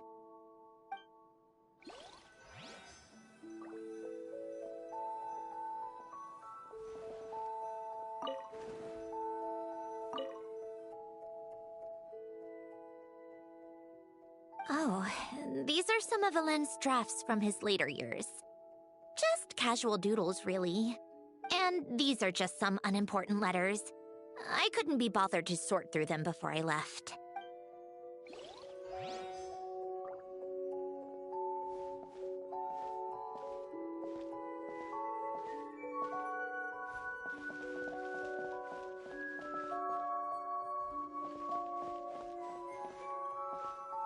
Old notes.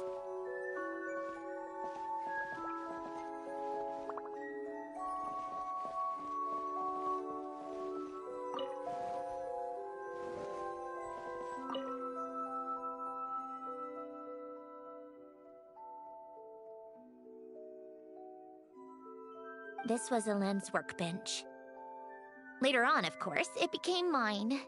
It's where both Polonia and I were brought to life. Before Alen was bedbound, this is where he would teach me about mechanics. I would sit and listen, chiming in with questions here and there. Later on, when he got too sick, I took over and would work on Polonia here. Wow! This house is filled with so many memories! It's so cozy and charming! You should have seen it in its prime, when people actually lived here. A lit fireplace, a steaming cup of coffee. That's the real deal.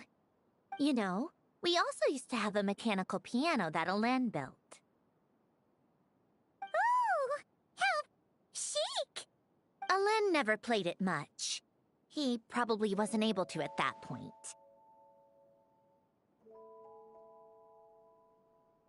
But I managed to teach myself. Music theory is essentially math, after all. Once you learn the patterns, it's not really that difficult. I loved perusing Alen's collection of classical music. The chords and harmonies felt like individual mathematical puzzles.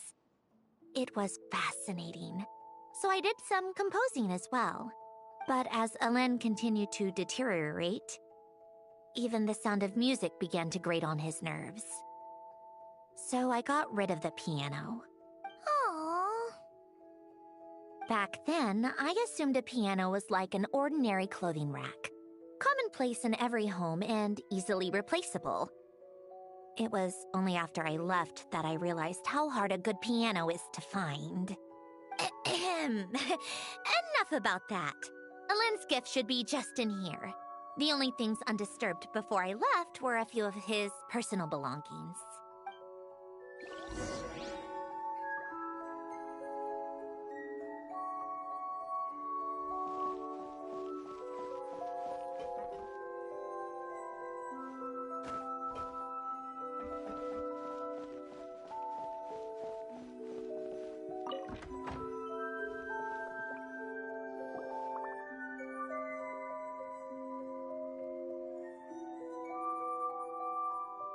Wait, there's a hidden compartment at the back of this box.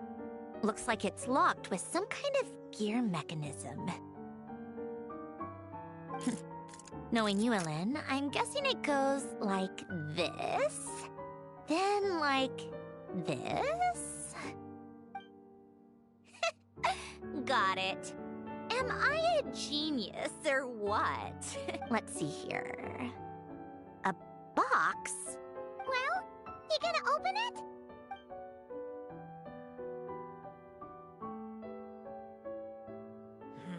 It's heavier than I was expecting. Just how much stuff is in here?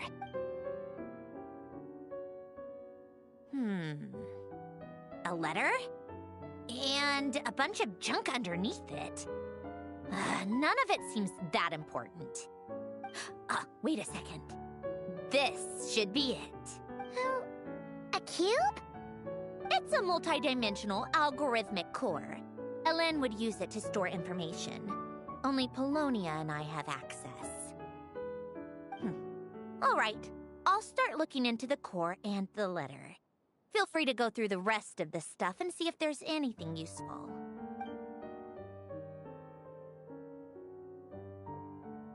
Okay. Hold on. There's another picture in here. This one has writing on the back.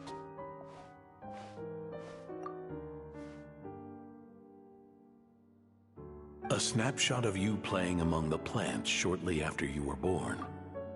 You seem to like these flowers a lot. May you grow and flourish just as they do. Huh? Wow! Look how happy you are in this picture. You've changed a lot since then, huh? What's that supposed to mean? Just that you come off kind of aggressive sometimes. Or, you know, annoyed at everyone around you? Well then, people should stop being so annoying. It's not like I'm the one with the problem. Of course not. Oh, here's something else. Looks like a piece of paper torn out from somewhere. Today, I solved another math puzzle and made a breakthrough on a construction problem the Institute has been stuck on for years. Am I a genius or what? No, wait, that's From now on, I should have people address me as Her Highness the Clockwork Princess, Unraveler of all reason. No, nope, no more of that. I thought I tore this page out. You wrote this? Then how did it get... Wait, there's more writing at the bottom. You seem to have developed a distaste for this particular entry, considering I found it in the trash. I'm sorry, but I could not help but hold on to it. Forgive me. Helen! Don't be embarrassed. Everyone goes through a phase like that. Nonsense. I wasn't even the one who wrote that. It must have been Polonia. That's enough. I told you it was Polonia. You know what? We're done with this. No more rifling around in the box. Just put it down and let me read the letter. To my little clockwork princess. Not another word. Got that? If you're reading this. You've most likely received the gift I left for you. I just hope you didn't stumble across all this while cleaning out my effects or something trivial like that. I once asked if there was something you wished for. Do you remember that? I wonder if time has changed your answer. Regardless, I have another gift. A formula that will allow you to come face to face with the anomaly inside of you. If you even still call her that. Why this gift? To understand that, allow me to wax poetic on the soul once again. I would ask you to stick with me until the end, but I know you will. You always have. I believe a person should be born twice over in their lifetime. First, there's the birth that grants us life. Then, the birth of the soul. It's a matter of transforming the life bestowed upon us into the life we choose for ourselves. And to do that, we must look inward. We must make a conscious choice to define the meaning of our life instead of allowing the happenstance of our existence to pass us by. This is the process of recognizing the soul that lives within us. You are my proudest masterpiece. I told you that long ago. But to me, you have never been a creation or a machine. To me, you're just like the rest of us. You have a heart. In fact, some theories think of the human brain as nothing more than a machine, and thought the product of its computations. So you see, perhaps we're not so different after all. Your inner machinery is just far more advanced than most. No matter how one looks at it, the heart is a complex thing. A place where logic and reason collide with our emotions. Your computational capacity allowed you to become sentient and develop logical reasoning. But it also granted you something that, on the surface, might seem contradictory. Emotion. Emotions and logic often clash with each other, and those instances of discord can accumulate over time. That is the source of what you refer to as the anomalies within. As you told me once, you've always known what you don't want, yet you've never wished for anything in particular. Similar to how a blind person can feel when a part of their body is in pain without being able to fully visualize its form. Such is your relationship with your soul. So, what I leave you now is this: a formula that will allow you to see the shape of your soul. For if you want to protect your heart, you must first be able to recognize it within yourself. Of course. Whether you use it is entirely up to you. You are, and always have been, free to do as you wish. Regardless, whether by my formula or some other means, I trust you will know your heart one day. You always were a fast learner. And the smartest person I've ever known. Ellen. Oh. I'm fine. I've already figured out how this formula works. Let's get out of here and then we can use it. You made up your mind already? You're gonna do it? Why wouldn't I? Resolving the anomalies within my core is the reason I came here in the first place. No, I can do this on my own.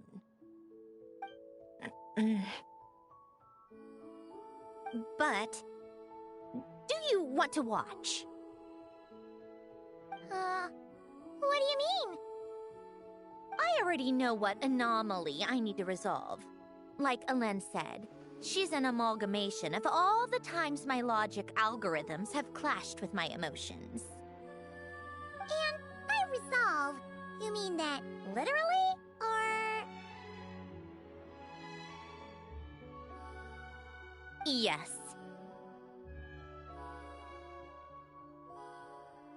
But if you, let us in like that, wouldn't that mean letting us see a bunch of your, you know, inner thoughts and secrets?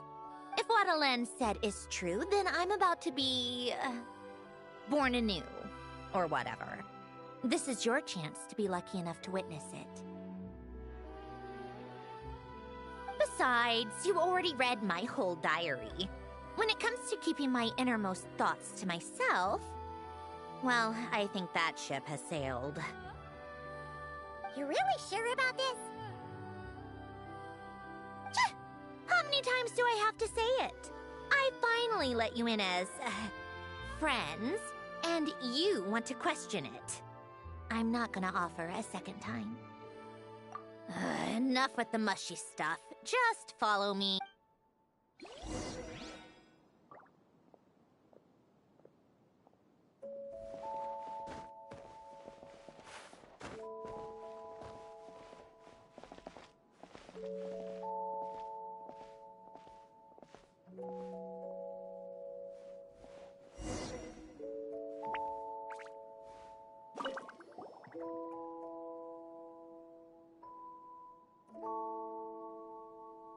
Right. With the numerological array, I can construct a simple formula that will allow you to experience what I see and hear in real time. Oh, just like St. Lolly's sense-sharing technique. Been there, done that. Huh, Sounds like that shaman has some tricks up her sleeve. The arcane and the mathematical are both fundamental laws of this world. Being able to achieve a similar result through both isn't surprising. Anyway, let's get this show on the road. But no comments from the peanut gallery, okay? I know I offered, but I still don't want any interruptions.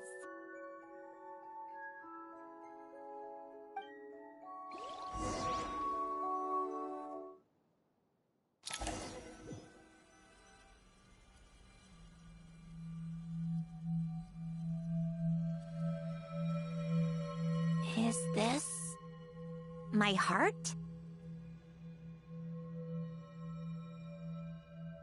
No, it's probably just the result of a lens formula. A space dedicated to resolving anomalies. Huh. But it looks like the walls are all... mirrors? You made it. About time. Is that me? From the past? You just spoke of anomalies. Well, here I am. What happens when emotion contradicts reason? Shall we sit down and talk?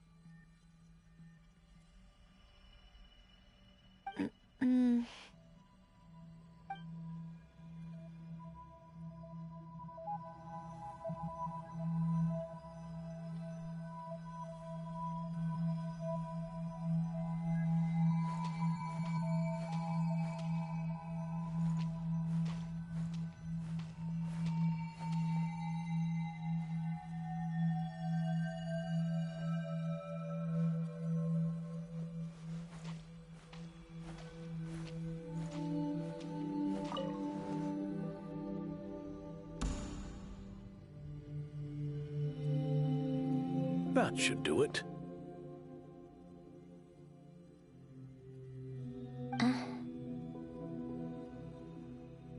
Hello? My name is Alain Guillotin. Can you hear me? Brings back memories, doesn't it? The time we spent here. Here. I want you to have this. A notebook? You can use it to write things down. I don't need to write things down. I have unlimited memory. Even so, some things are more important than others, right? You can use it to write about the things that matter. So you wish me to carry out a basic priority sorting operation?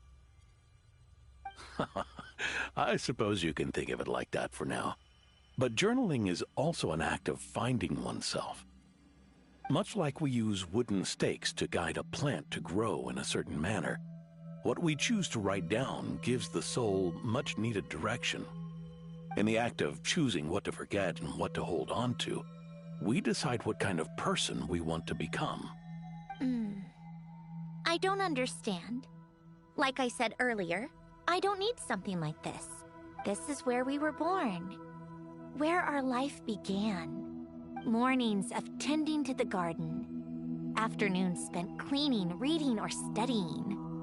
Evenings of cozying up by the fire, listening to Alain share stories about his past. Alain. What is it? What are you drinking? Oh, this? It's coffee. It, makes me more productive. I want to try it. Oh, okay. Here. Bitter. Speaking of, why did you design me with senses? Taste, smell, touch. Well, I'm not quite sure. It just felt like the right thing to do. I suppose I hoped you might have a life of your own one day, and that you deserve to experience all life has to offer. Oh.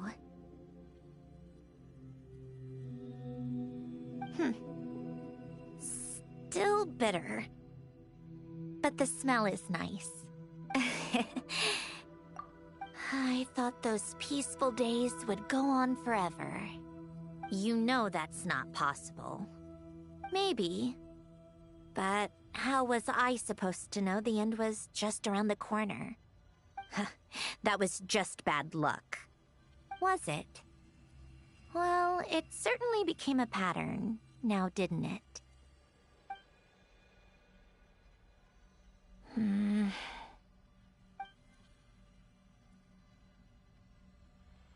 Over time, one of the habits we picked up from Milan was a love of coffee.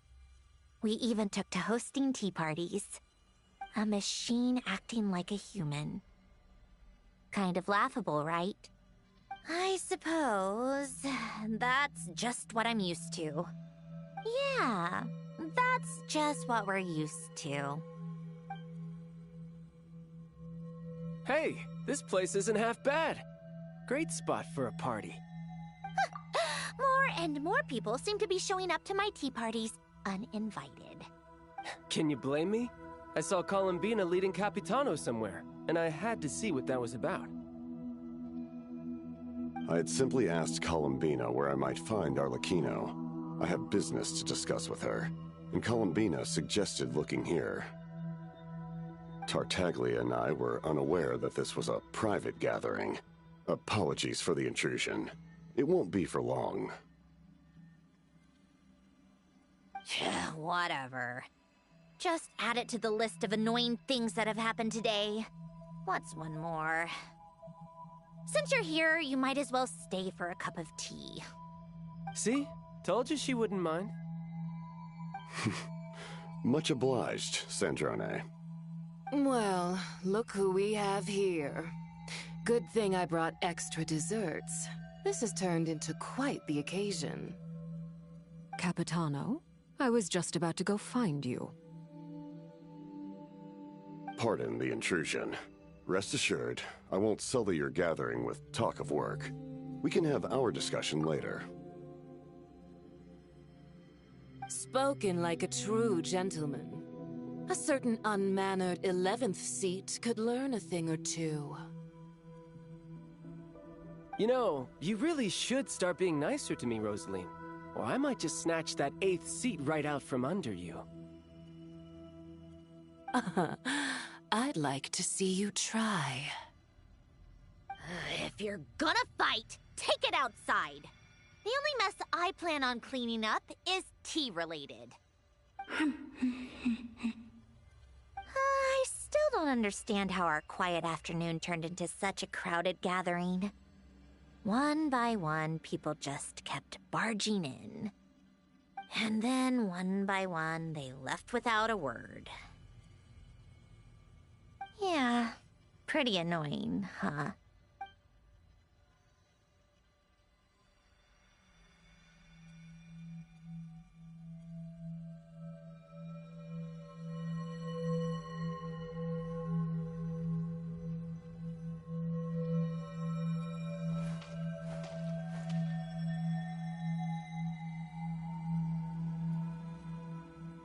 Of all my days with the Fatui, the times I spent with you, Arlecchino, and Rosaline, they were my favorite.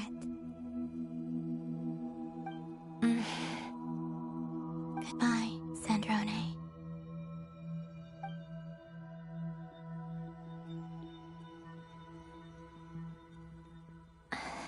Don't go, Columbina. We should have just said that. Why didn't we? If we had, would the story have had a different ending? She couldn't stay. There was no future for her here. She would have just faded away.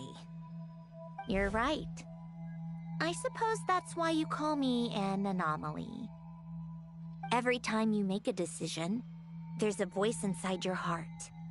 My voice, asking to contradict all logic and reason.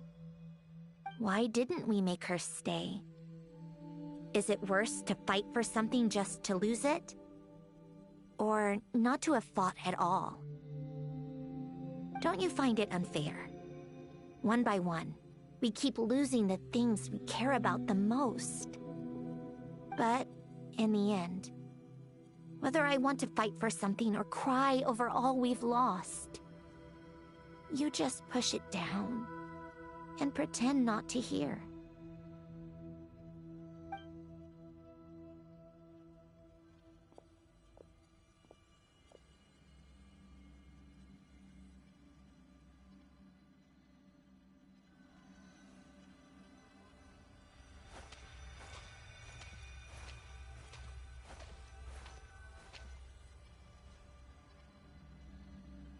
And now, even Polonia, the other half of Alen's legacy, the last remaining member of our family.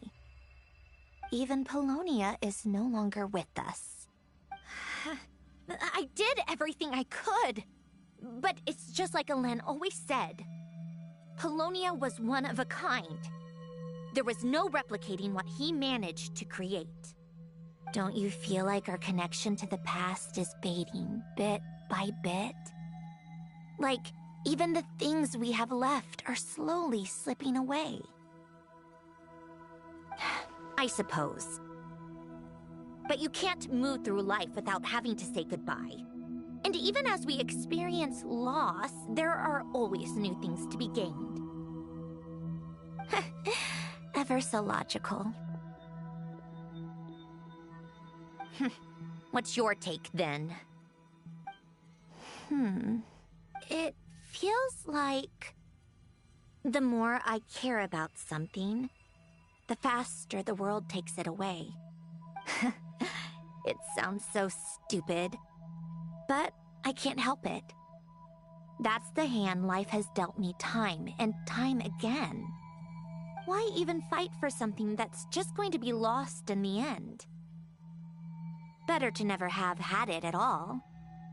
Better if it would all just disappear. Dark, I know. But the heart wants what it wants. Maybe the stellar linchpin appeared because of me. Because of what I wish for. I don't think so. Yeah, probably not. What an anomaly wants goes against all logic and reason after all. Well, go ahead and do what you came for. You're here to resolve the anomaly, aren't you? Yes. What's it gonna be? Keeping me imprisoned here like before? Or eliminating me entirely, like debugging a code? That might actually be a mercy. I don't care. I just don't want to experience the pain of loss ever again. Go ahead. I'm ready.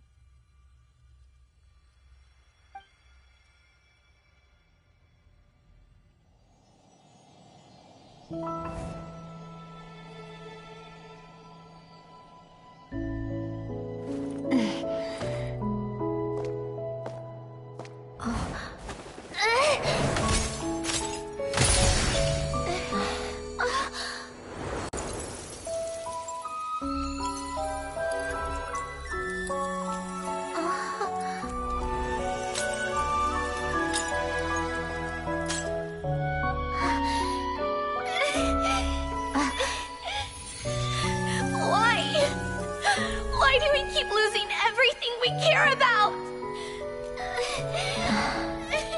I know it hurts, but that's life.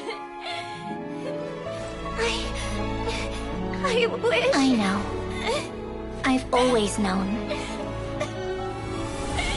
Because we've been one all along.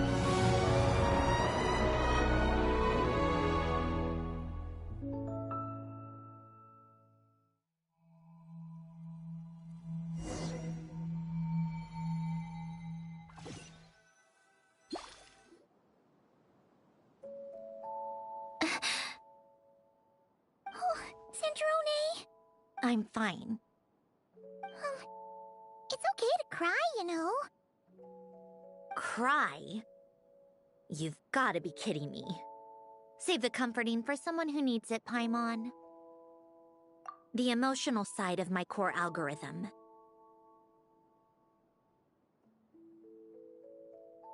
My emotion module has always been fully developed and operational. Ellen tried to tell me that too. I've just chosen to ignore her voice all this time. I suppose. Huh. Come to think of it, it's kind of like the aquarium on the ship. The aquarium? The old me took one look at it and saw something I would inevitably lose. So I stopped putting in the effort. Then, one by one, the fish all swam away, and the place became even more bleak and depressing. Pretty pathetic, right? Don't say that! A lot of people would feel the same. It just shows how much you care about what you have. Now? After seeing what you've done with the aquarium, I have to admit, I think it's beautiful. It's, like you said, we get to keep the things we gain along the way. And those are things that can never be replaced, because we choose to hold them in our hearts. Well said! Besides, I've already died once. I'd be stupid not to make the most of this second chance. Right! Earlier you, or your inner self, mentioned something about her wish. What was it? You think that's something you can just ask and I'll tell you? Think again. I may have accepted my emotional self, but I'm not about to go all soft and mushy on the inside and pour my heart out. That said, taking a step in the right direction couldn't hurt. Starting with cleaning some old aquarium tanks of my own. Huh? Metaphorically speaking, I mean. Come on, let's head back to the ship. I need to talk to that shaman.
Huh?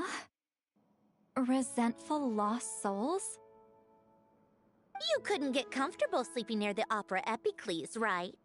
Well, I bet that's why. The Fountain of Lucine is where all the water in Fontaine gathers. So that's where the emotions within the water converge as well.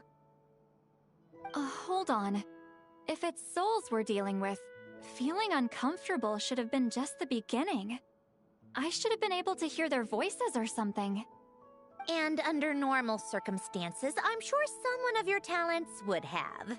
The problem is, these souls are no longer complete. Remind me how they ended up like that again? You mentioned something about them being split apart? Yes, it's called soul severing. Renee of the Nartsitzenkreuz Ordo came up with it. After learning of Fontaine's impending doom, Renee thought if he could find a means for the soul to live on in perpetuity, it might ensure the world's salvation. Soul severing was the first step of his research. Unfortunately, his theory of the four orthants was imperfect at the time, and a failure along the way caused his physical form to dissipate. Jakob, another member of the Nartsitzenkreuz Ordo, sought to carry on Renee's legacy and restore his physical form. He even used some of the people who stood in his way as test subjects for his research. By severing their souls? Yes. After Renee successfully awakened, the two continued their research, and all the severed souls ended up merging into Renee's consciousness. After you saved Fontaine by turning Fontanians into true humans, these souls returned to the ley lines. But the souls severed before Renee awakened had nowhere to go, doomed to forever wander the waters of Fontaine as listless spirits. Almost as if they exist outside the bounds of this world. Unrecognized by the ley lines or fate. No wonder I couldn't sense them.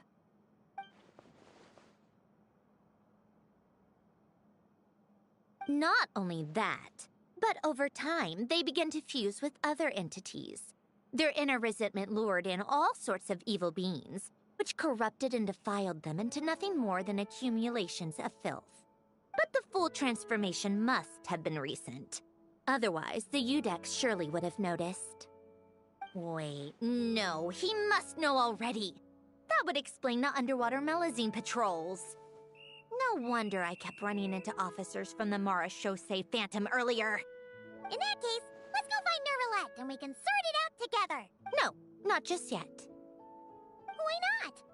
For one, the diplomatic castle alone would be a nightmare. Even though I haven't reported back to Snezhnaya yet, I'm not planning to leave the Fatui anytime soon. Besides, with me here, success is a done deal. Involving other people would just complicate things. All I need is for Miss Citlali to help pinpoint the location of this monstrosity. Think you can do it? With my eyes closed. This is what I do. I'm a lot better at it than manning a desk, at least. But, how exactly do you plan on resolving this soul stuff? Even to me, there's no obvious answer. Just trust me. I have the perfect solution. Oh, all right. If you're that confident, we'll follow your lead. Why the sudden interest in helping Fontaine with this, Sandrone? You never knew Renee and the others, right? No, I didn't. And you're right. This problem has nothing to do with me. I wouldn't get within 10 feet of the Nartsitzenkreuz Ordo or its members. But, in his later years, Elen told me he regretted not helping his best friend when he needed it the most. He also felt sorry towards Marianne, for being too lost in his mechanical research to look after her properly. If he were still with us, I think he'd do the same. He might have a few choice words to say about it, but even after everything, he wouldn't leave his friend's mess for someone else to clean up. Friends shouldn't hold grudges or leave behind regrets. Fixing what happened between him and Renee was one of his greatest wishes. All I'm doing is fulfilling it in his stead. You know, you really do seem a little different now. You mean everything that just happened wasn't for nothing? Why, thank you for pointing out the obvious, Paimon. Just washing off the grime of the past. Turns out, a lot can build up after being ignored for so long. What's this about aquarium tanks all of a sudden? They go off on some grand adventure and what? Now they have their own private code? Stupid. All right then, Citlali. Tracking this thing down is up to you. Huh? Oh, right. No problem. You get this, Granny Eatsley! You! Come with me to Hotel Depois for a drink. Why? Because I said so! Miss Guillotin, I'll report back on the location tomorrow morning. Just need a drink or two first to bolster me up. Well, don't let me keep you. All right, you. Time to go. I've got scores that need settling. Huh?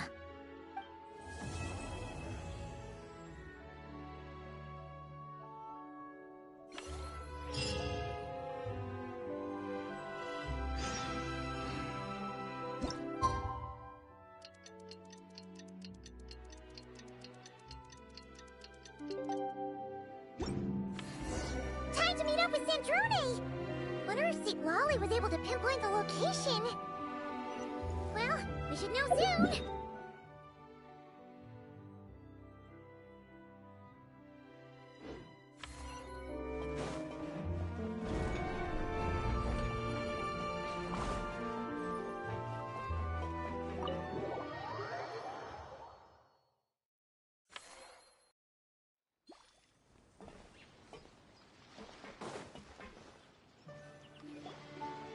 St. Lolly sure drank a lot last night, huh?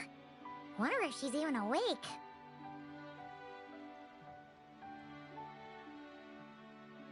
Good morning. Ah! Columbina! Oh, you sure know how to make an entrance. What are you doing here? We just finished filming a last-minute scene, so I came up to get some fresh air. The others are still down below discussing what the final scene should be. You mean, how it should end? Yes, they're torn between whether the heroine should reunite with her old friend or not. Ah, because the whole point is that she came to her friend's homeland to search for her, right? Oh, Paimon almost forgot the plot! Yes. Director Farina and Miss Chiori think a tragic ending where the two never meet would be more poignant. But Director Xavier thinks having the two reunite would make for a more touching and heartwarming ending. Me? I'm not sure. On a personal level, of course I want to see her again. Of course I want to experience that moment where we reunite. Even if it's just for the cameras. But that means an actor would have to take her place. And that makes me feel... Oh. Huh? Yeah, don't look so worried. Making a film is supposed to be fun. Besides, it's all gonna work out. Work out?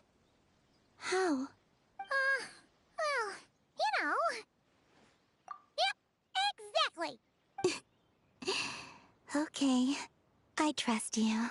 I'll just focus on having fun for now. Well, well, look who we have here. Traveler and Paimon. Oh, the lighting specialist and clapper loader that never were. Yeah. We kinda went AWOL, didn't we? Seriously, don't worry about it. Everything's going smoothly on our end, so just do what you need to do. You seem to be in better spirits now, Miss Columbina. I apologize if our earlier discussion put you on the spot. It's okay. I'm fine now. The Traveler and Paimon talked me through it. So, what are your thoughts on the ending then? Should we have them reunite or not? We should tie everything up in bows. Huh?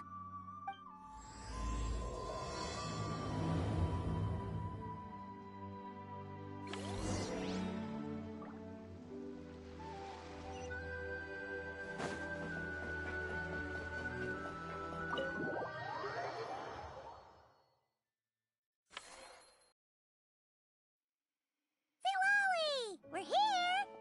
Oh, right on time. Well, yeah. We weren't the ones who drank our weight in alcohol, yes. What? Are you suggesting Granny can't handle her liquor? It takes a lot more than that to get me drunk. Really? 'Cause, you stopped making sense after a while. Did I? Huh. News to me. I didn't say anything too crazy. Let's see. You spent half an hour bad-mouthing Auroron, half an hour complaining about work, an hour talking about light novels, and, Paimon kind of fell asleep after that. Are they gone? Oh, the crew? Yeah, we bumped into them on the deck, but they just left. Wait, but Now that everything with your core is sorted out, what's stopping you from seeing Columbina? She misses you a lot. I just want to deal with this mess first. Besides, this is a perfect chance to make her jump for once. I have to plan it out more. But enough about that. Were you able to pinpoint the location of our target? Of course! When Granny Eatsley promises something, she delivers. Great, let's see. The Morte region. Oh, wait, this is the Tower of Gestalt. The place the souls were severed. Is that the source of the resentment? Or is it the Narcissism Ordo in— Let me come with. This thing's movement isn't fixed. If it's not at this location when we get there, I can use a ritual to summon it. You've already gone to more than enough trouble. I don't mind. These old bones have nothing better to do anyway. Summoning a spirit isn't going to do me in. Besides, if I don't go, they'll just have more inside jokes I can't join in on. All right then. I appreciate it. Ha! There's no time to lose. Let's head out!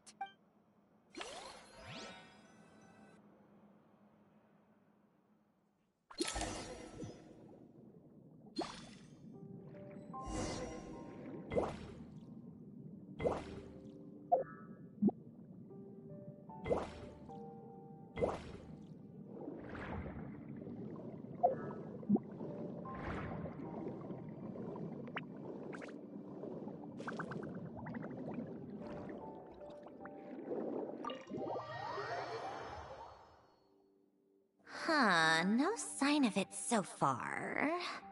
Should I start the summoning ritual? Let's drain the water from this floor of the tower first. It'll make it easier to move around. Wait, we can do that? Of course. Alan and Renee both saw the future that awaited Fontaine, and even shared a few methods for waterproofing buildings. Not important. Just unlock the mechanisms in the order I—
Ready?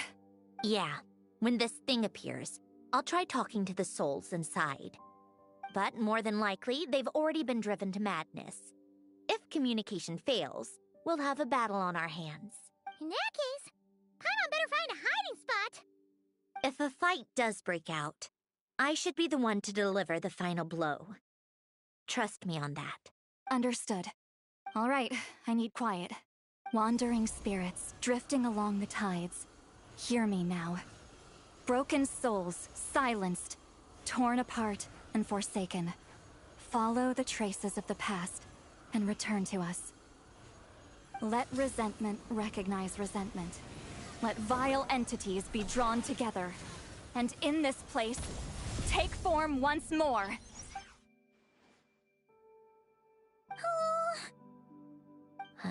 What now? Is that it? This is exactly why I deal in math, not magic. How are we supposed to know what stage the spell is at? It's like there's no logic to speak of. Mechanical science is so much easier to—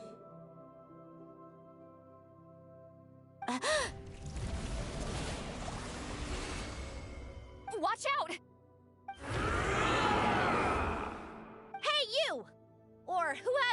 inside of you. I need you to listen to me. I'm a descendant of Fontaine's Lord Artificer, Hélène Guillotin. I can make you whole again and return you to the ley lines. You just need to work with me here. Sandrone! Shh. Looks like talking this out is off the... All right, plan B. Time.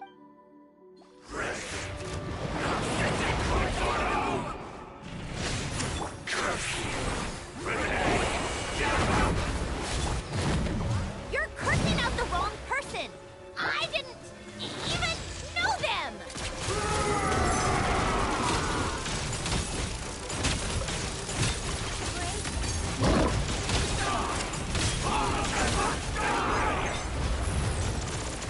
Most of them already did, but you still have a chance to return to the ley lines and reunite with your families.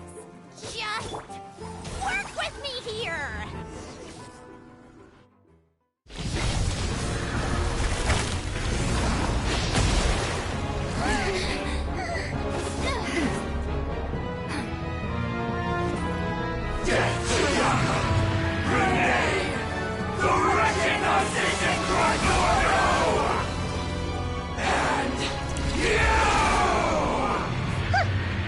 I told you I'm not like them.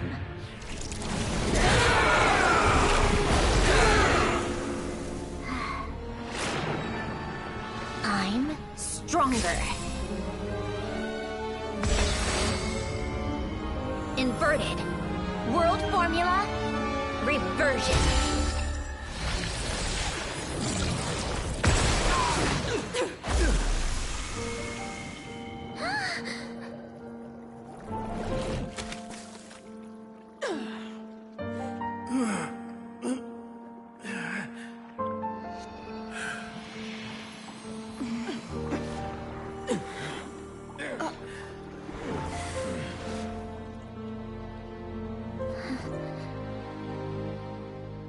Be at peace among the tides. Lost souls.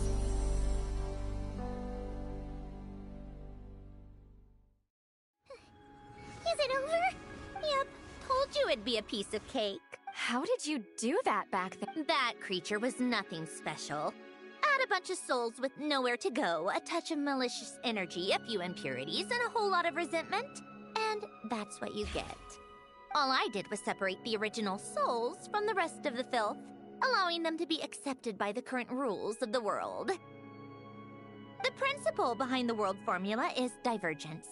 Starting from a point of origin, it deconstructs and reconstructs the possibilities of the world to find certain answers. So, it would follow that reverse calculating the world formula allows us to achieve convergence and restoration instead. Using a numerological array, I was able to do just that. It's similar to the concept of homological reduction in mathematics. I reduced them to the basic fundamental essence of their being without changing their underlying nature. That meant... never mind. Judging by all the blank stares, I'm guessing you don't actually care. I think I finally understand how Outlanders feel when I ramble on about shaman stuff. Point is, it was super impressive! You really are amazing, Sandrone! You're just realizing that now?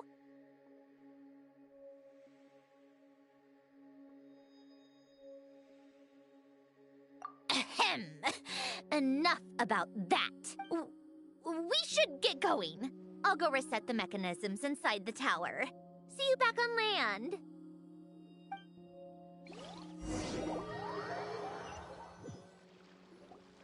Well, that's one old mess for the books. Glad to have that over and done with. Feels nice to do a good deed every once in a while. You helped everyone out a bunch and not cry, too. Kinda seems like you're just a good person at heart. I wouldn't be so sure. I'll be heading back to the Fatui soon enough. You two are too trusting sometimes. Fine. Just don't say I didn't warn you when it comes back to bite you. Well, where to next? Back to the ship? Yeah, your personal business, the Narcitsan thing, it's all resolved. That means you can see the people that need seeing now, right, Sid? Everyone's gonna be so happy you're back! You wouldn't catch me dead admitting to this before, but... yeah, I really have missed everyone. Columbina's a special case, though. This time, I'm definitely getting her back for all her annoying antics over the years.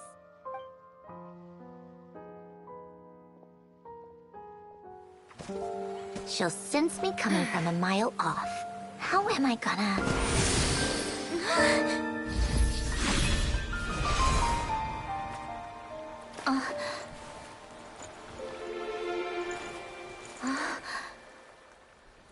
Sandrone? Is it really you? You're back? You didn't tell me.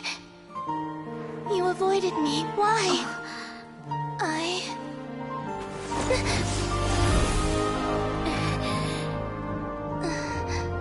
Sandrone?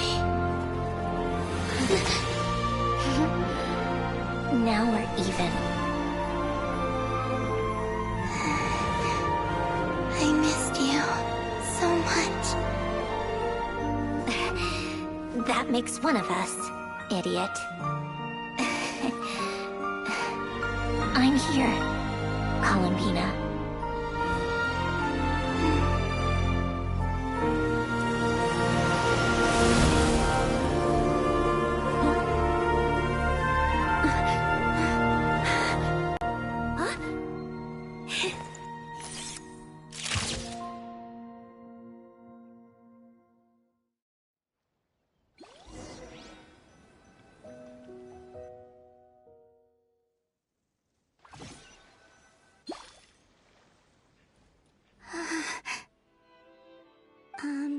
Sandrone. Don't ruin the moment. Or I'll start thinking about how you teleported me to a random location after I explicitly told you to stop doing that. And scene! Bravo! Bravo! We got it! This is exactly the ending I was hoping for. Huh? Where did you just go, Miss Columbina? You vanished, and then the next second you were back hugging this, new friend here. That was all on camera? Yeah. Well, the camera was already rolling, and it happened so fast, so... yeah. Hold on. This must be... Yep, my best friend. The one I was looking for. I never thought I'd actually get to see her again. I'm just... so happy. Plus, the film got a happy ending too. It's all thanks to you, Sandrone. Sandrone? You couldn't stop being annoying for 1 second? Columbina!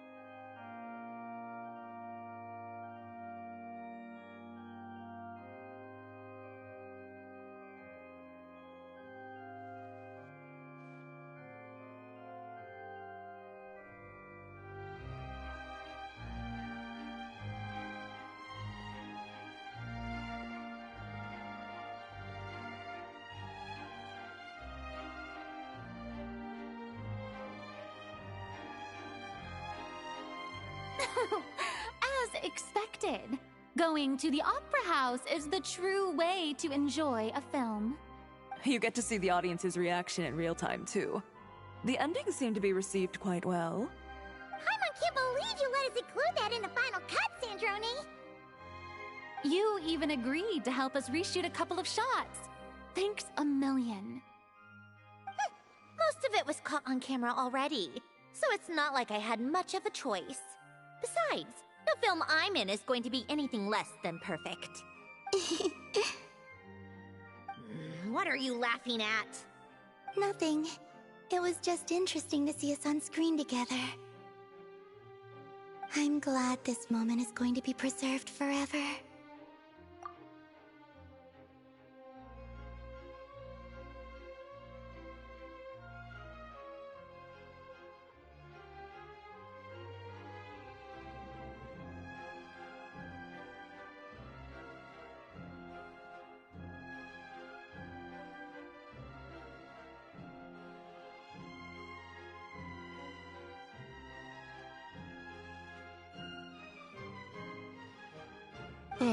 Just a pity we didn't take home the Farina Award this time around. Well, artistic films can rarely compete with commercial ones. You should have prepared yourself for this the minute you changed the script. Oh, did I hear someone mention the Farina Award? Come on, don't gloat. I won't. Our crew winning the Farina Award was a team effort after all. Costume design, script adaptation. Ooh, and the practical effects were so realistic. The flames and explosions even made me jump while we were filming. A lot of the effects were based on actual items the Special Patrol confiscated from criminals. Who knew they'd serve another purpose, right? But it turned out amazing! Really brought the thrilling scenes from the novel to life. Fontaine's film industry is seriously impressive. Which film did you vote for, Silali? Isn't it obvious? Great Detective Herlock, of course! That's the whole reason I'm here! You all should be proud, though. A lot of critics are saying really good things about your film, too. Longing and loss? Searching for something even after it's gone? It's a film that makes you think about life, and how important it is to explore those themes. Well, that is what the art of storytelling is for. Watching a film with friends is so much fun! There's so much to talk about! Ooh, let's throw a celebration later then! We're all old friends! Oh, we could find a place and chat to our heart's content! How about the Wingalette? That's perfect! Friends and family are more than welcome too. So you all can head over first and make yourselves at home. I'll bring over some refreshments in a bit. I just have one more stop to make first. Can I come? Fine. Not like you'd listen if I tried to stop you.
Yes. Here lies Lord Artificer, Elaine Gaeltan. This is... Oh. I'm sorry, Ellen. I'm sorry this is the first time I've been back since leaving Fontaine. I got your gift. I even cleaned up one of the Nartsitzenkreuz Ordo's messes along the way. Our home is just as quiet and warm as it always was. The flowers in the garden are still thriving. I'll make sure to tend to them more often from now on. Polonia received irreparable damage in battle. Polonia was family to me. Just like you. You always said I was a fast learner. But I'm not so sure. It took me far too long to learn the things that truly matter. I never said this to you back then, but... Thank you for creating me. For giving me the chance to experience life. Being your family meant everything to me. Absolutely everything. Can I say a few words as well, Sandrone? Don't need my permission. Hello, Mr. Guillotin. I'm Sandrone's friend. You don't need to worry. Sandrone is doing great. Not only is she a brilliant scholar, she's made a whole bunch of friends, too. And she takes great care of them. As if... She'll never admit it, but she's always there when her friends need it the most. I wouldn't even be here without her. So, if she ever needs help, her friends will be there in a heartbeat, including me. That's what best friends are for. Columbina. What else? Oh, she likes drinking bitter coffee, listening to piano music when she can't sleep. Turns out she even likes giving hugs. No, wait! Don't tell him all that! Huh? I don't understand. I didn't think you'd want to hide things from him. Well, yeah. But there are still things I don't want to say. Okay. I'll come by myself and tell him for you then. That's not what I meant! Alright. Enough with the speeches. If no one has anything else to add, let's just leave it there. Should we say a few words too? Kinda seems like Columbina said it all. Oh, great idea!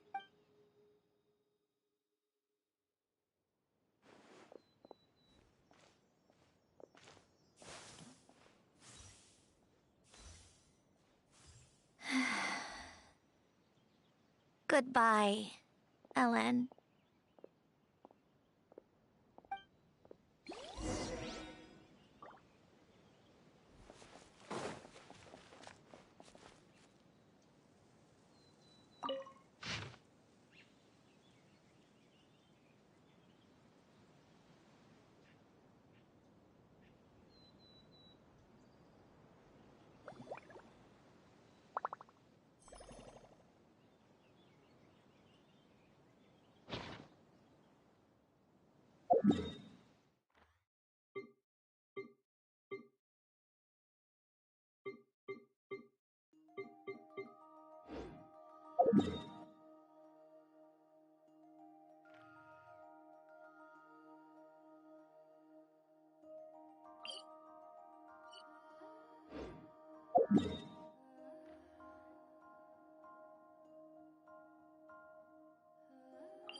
You made it! The party's already started. Oh, but, you didn't bring anyone else along? I thought you headed out to invite some friends. We did invite a friend, actually. She'll be here soon. She's even bringing some desserts to have over tea. You should join us later, Miss Farina. I do love a tea party. Then don't mind if I do. This seems like a fun occasion.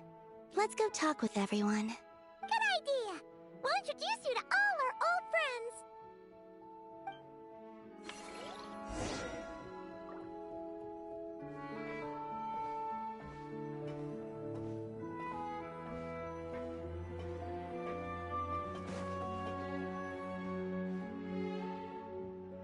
Wait a second! Mr. Baptiste and Veronique! You're here! Friends of yours? Veronique is the prop manager for Musketeer Pictures, and Mr. Baptiste is the author of The Two Musketeers. Yeah, former prop manager. Now we're just two criminals serving our time. Thanks to Duke Risley and Nurse Sejuin looking out for us. Not too bad, actually. You make it sound like I'm giving you special treatment. I just think the method of justice you chose to pursue is one people can respect. You are far too modest, Your Grace. The only reason we were even able to come to the surface for the festival is because you fought for it. It's also just good for the physical and mental health of the prisoners in general. Anyway, I suppose I have you to thank for keeping the winglet in such good shape. I never knew she could look so striking. I didn't do anything special. It was mostly the Traveler and the others. Don't sell yourself short, Miss Guillotin. You are the current captain, after all. Do you mind if I leave up some of the installations so the people back at the fortress can also enjoy the aquarium? Huh? Like I said before, I just think it would be good for the inmates who clean and maintain the winglet to see their work put to good use. Besides, maintaining an aquarium is sure to be a lot more interesting than scrubbing rust off the walls and deck. Of course I don't mind. I'm grateful you even want to keep it. Great. Then it's decided. That's amazing, Sandrone. We should go hang out at the Fortress of Meripede later, then. You do know you just invited me to hang out in prison, don't you?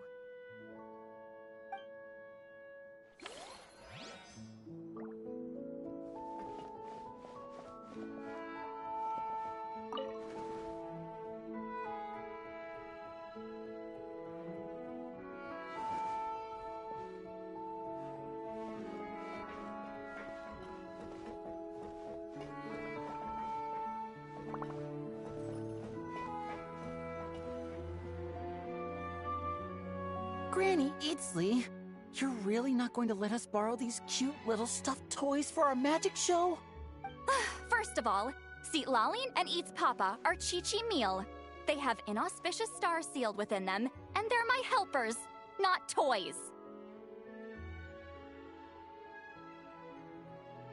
But the Grin Malkin Cat and Boggle Cat box are Linny and Lynette's helpers. And they still make good partners on stage. Agreed. We've never had a Chi-Chi meal pop out of our hats before. It would be quite the surprise. If this was the Masters of the Night Wind, these kids wouldn't have even had the guts to say my name, let alone pester me like this. I'm terrible at dealing with requests like this. Oh, Traveler, quick, save me! You think you're so funny. Lady Sandrone. Lady Columbina. Hello. Don't look at me like that. I don't have any mechanisms for you to break. Don't be fooled by my sister's demeanor, Lady Sandrone. She's just as delighted as the rest of us to have you back. Well, I suppose when I'm not so busy, I could find some time when Arlecchino is around and bring over a few gifts to the House of the Hearth. You're too kind, Lady Sandrone. I'm sure just your visit alone would make Father more than happy. I just need to borrow them for a bit. I'll pull them out of my hat, give them a quick hug, then give them straight back. When did hugging become a part of it? Oh! I could lend you pair. So you have something to hug. I don't need something to hug in the meantime. How about this? You can have 2 VIP tickets right next to each other. Excellent view. Right next to each other?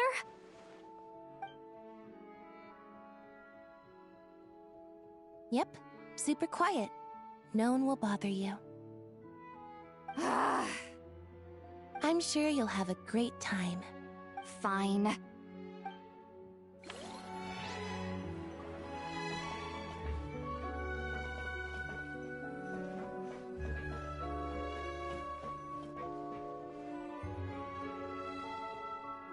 You made it.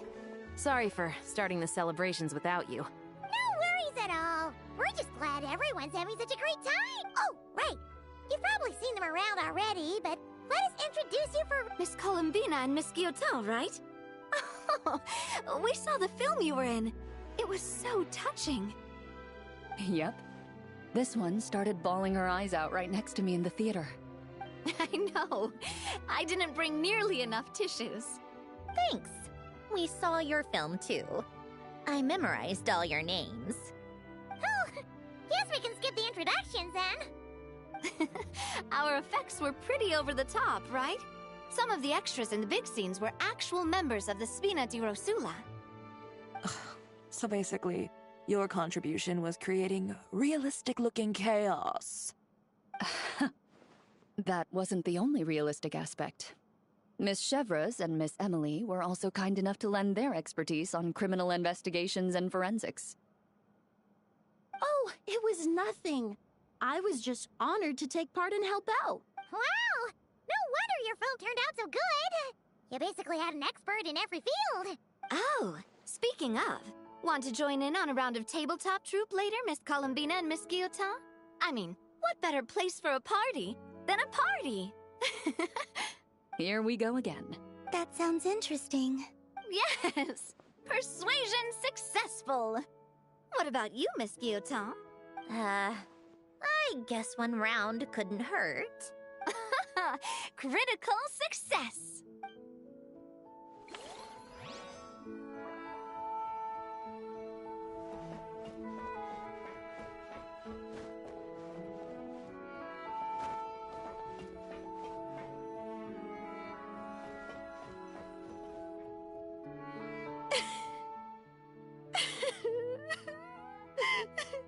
What a dream come true!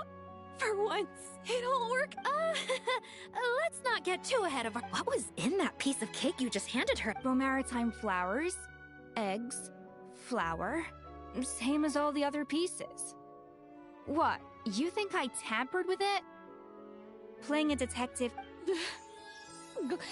Oh, it's so delicious! Miss Lapine Pauline, look who I brought! Master! Wait, what happened to your face? Why are you crying?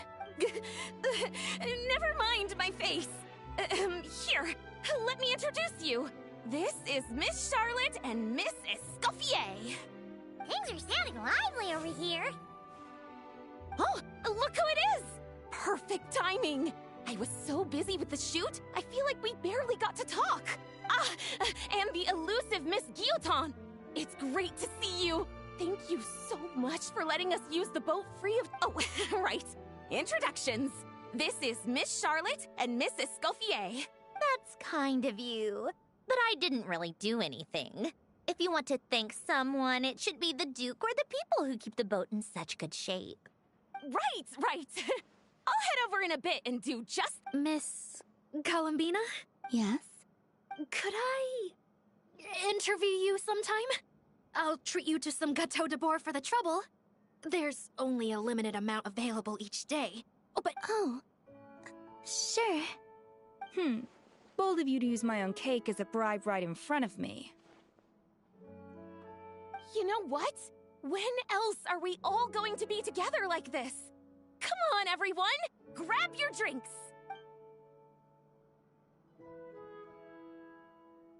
Are we going to toast? Yup! Come on! Sante!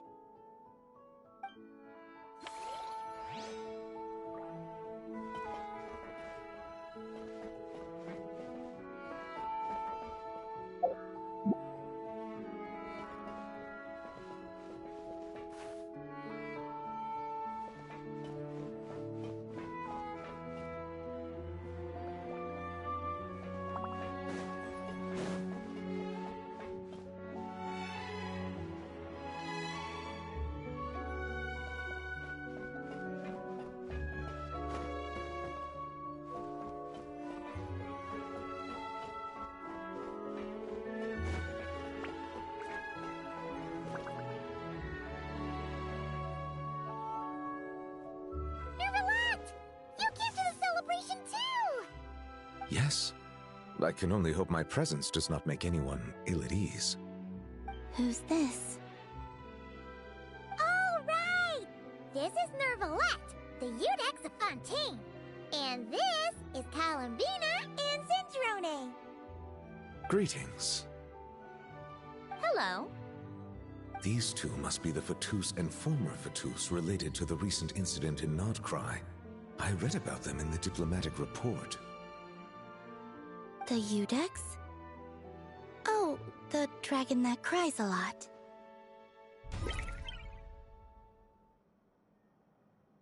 Oh, well... Jeez, Columbina. That's your takeaway from all those Fatui meetings? Seriously? Is that truly how I'm portrayed in the Fatui's intelligence? You must put a lot of people in prison, then. Well, it would be more accurate to say I pass judgment on their crimes. All trials in Fontaine strive for fairness and justice, so as to avoid imprisoning the innocent. So, only the people who deserve it get sent to prison. Well, deserve is quite a subjective metric, is it not? At the very least, I can promise that, in every trial over which I preside, I make every effort to deliver a fair verdict.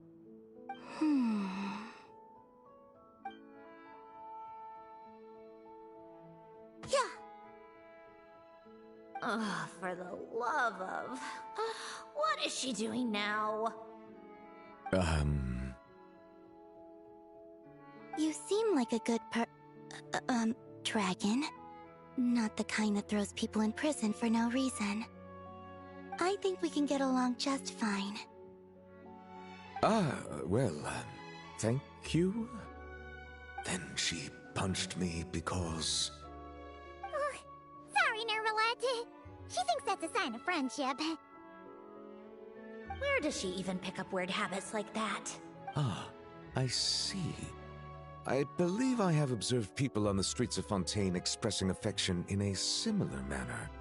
I suppose I now know what it feels like. Yes, quite abrupt.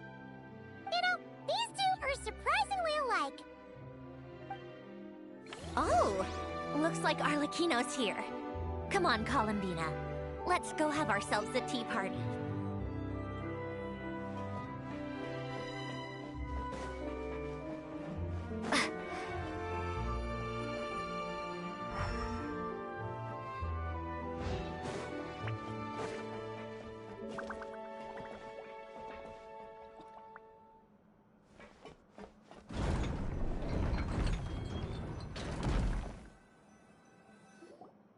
Well, it's been quite some time since the three of us gathered to drink tea like this. Yes, but your tea is as good as ever, Sandrone. Of course it is. The pastries you brought aren't half bad either, Arlecchino. I'm glad to hear it. Are they to your liking, Miss Farina? If I remember correctly, this particular cake is your favorite. Yes, thank you. The tea and pastries are absolutely delicious. I can't believe I'm casually sipping tea with 3 harbingers. Or are some of them former harbingers? Who knows? Due to diplomatic reasons at the time, our last tea party was rather tense.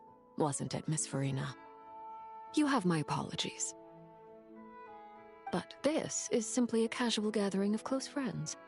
So I do hope you can relax and enjoy yourself. Of course! I appreciate the hospitality, in both cases. Next time, let me be the one to treat all of you. I'm sure we'd all be delighted to have you join us more often. The same goes for you two. Of course we should do this again! We've all been through thick and thin together by this point. This is nice, Sandrone.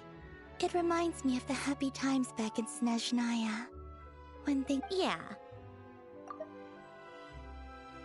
Thought these gatherings would feel this lively ever again. This is nice, Sandrone. It reminds me of the happy times back in Snezhnaya. When things were so lively. Well, I think I speak for all of us when I say we're truly glad you're back, Sandrone. Me too. I've realized that holding on to what matters doesn't just mean protecting what you already have. By reaching out and striving for something new, you can gain much more than you think. No, that certainly doesn't sound like something the old you would say. Well, I'm only going to say it once, so don't get used to it. Who knows? Perhaps your tea parties will only get livelier from here on out. Once you return to the Fatui, we'll have more opportunities to keep in touch in any case. I want to spend more time together too. But I don't want to go back to the Fatui. Well, Notcry isn't too far from Snezhnograd. It shouldn't be hard to find a place where we can all get together. Oh, and then I can sing for you. Or put on some of your favorite music. Just like the old days. Speaking of music, I spotted a mechanical piano below deck. Is it yours, Miss Guillotin? Yes. Reclaimed, I suppose you could say. Why don't you play something for us? Huh? In front of all these people? Yes, why not? You play so well. Yeah, come on! Just a little, please? For the love of... Fine! One piece, and that's it.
Musketeer pictures!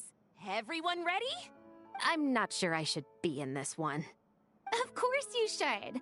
You might have primarily helped out another crew this time, but you're still a member of Musketeer Pictures. All right, thanks.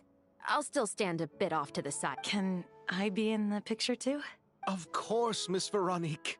I would have loved to have you in the last one too, if circumstances had allowed it. Thank you. Do I really have to be front and center? You're one of the lead actors! Of course you do! Nervous, Sandrone? No! All right! Look at the camera! And 3, 2,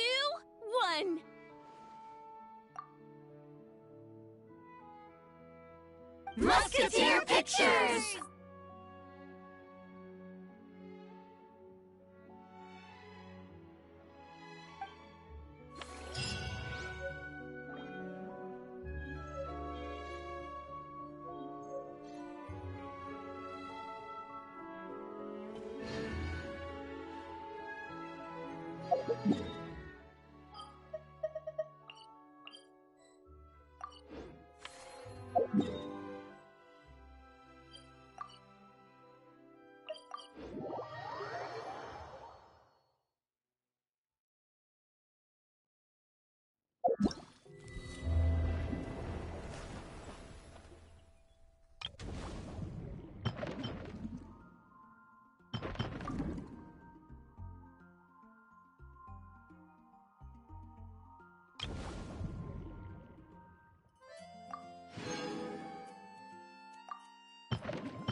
up.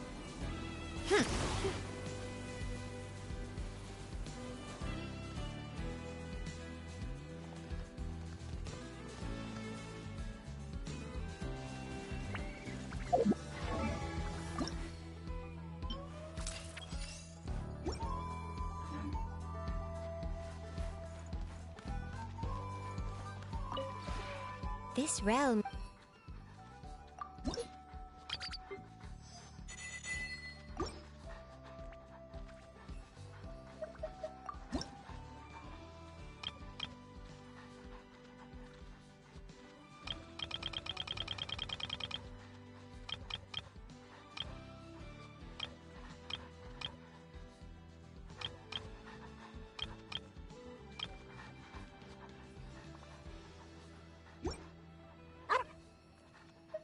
If you ever...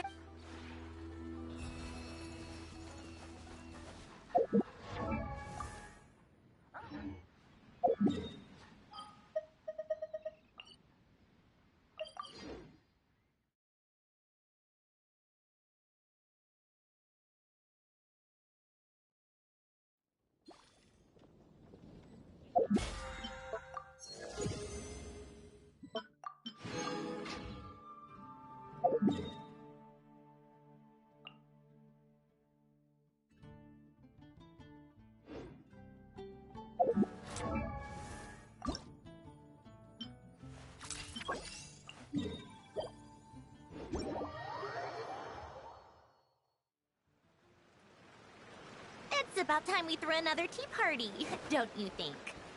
I wonder who else is free.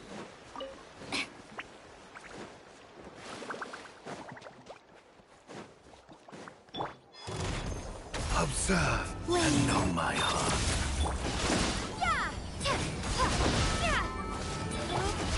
Take a break.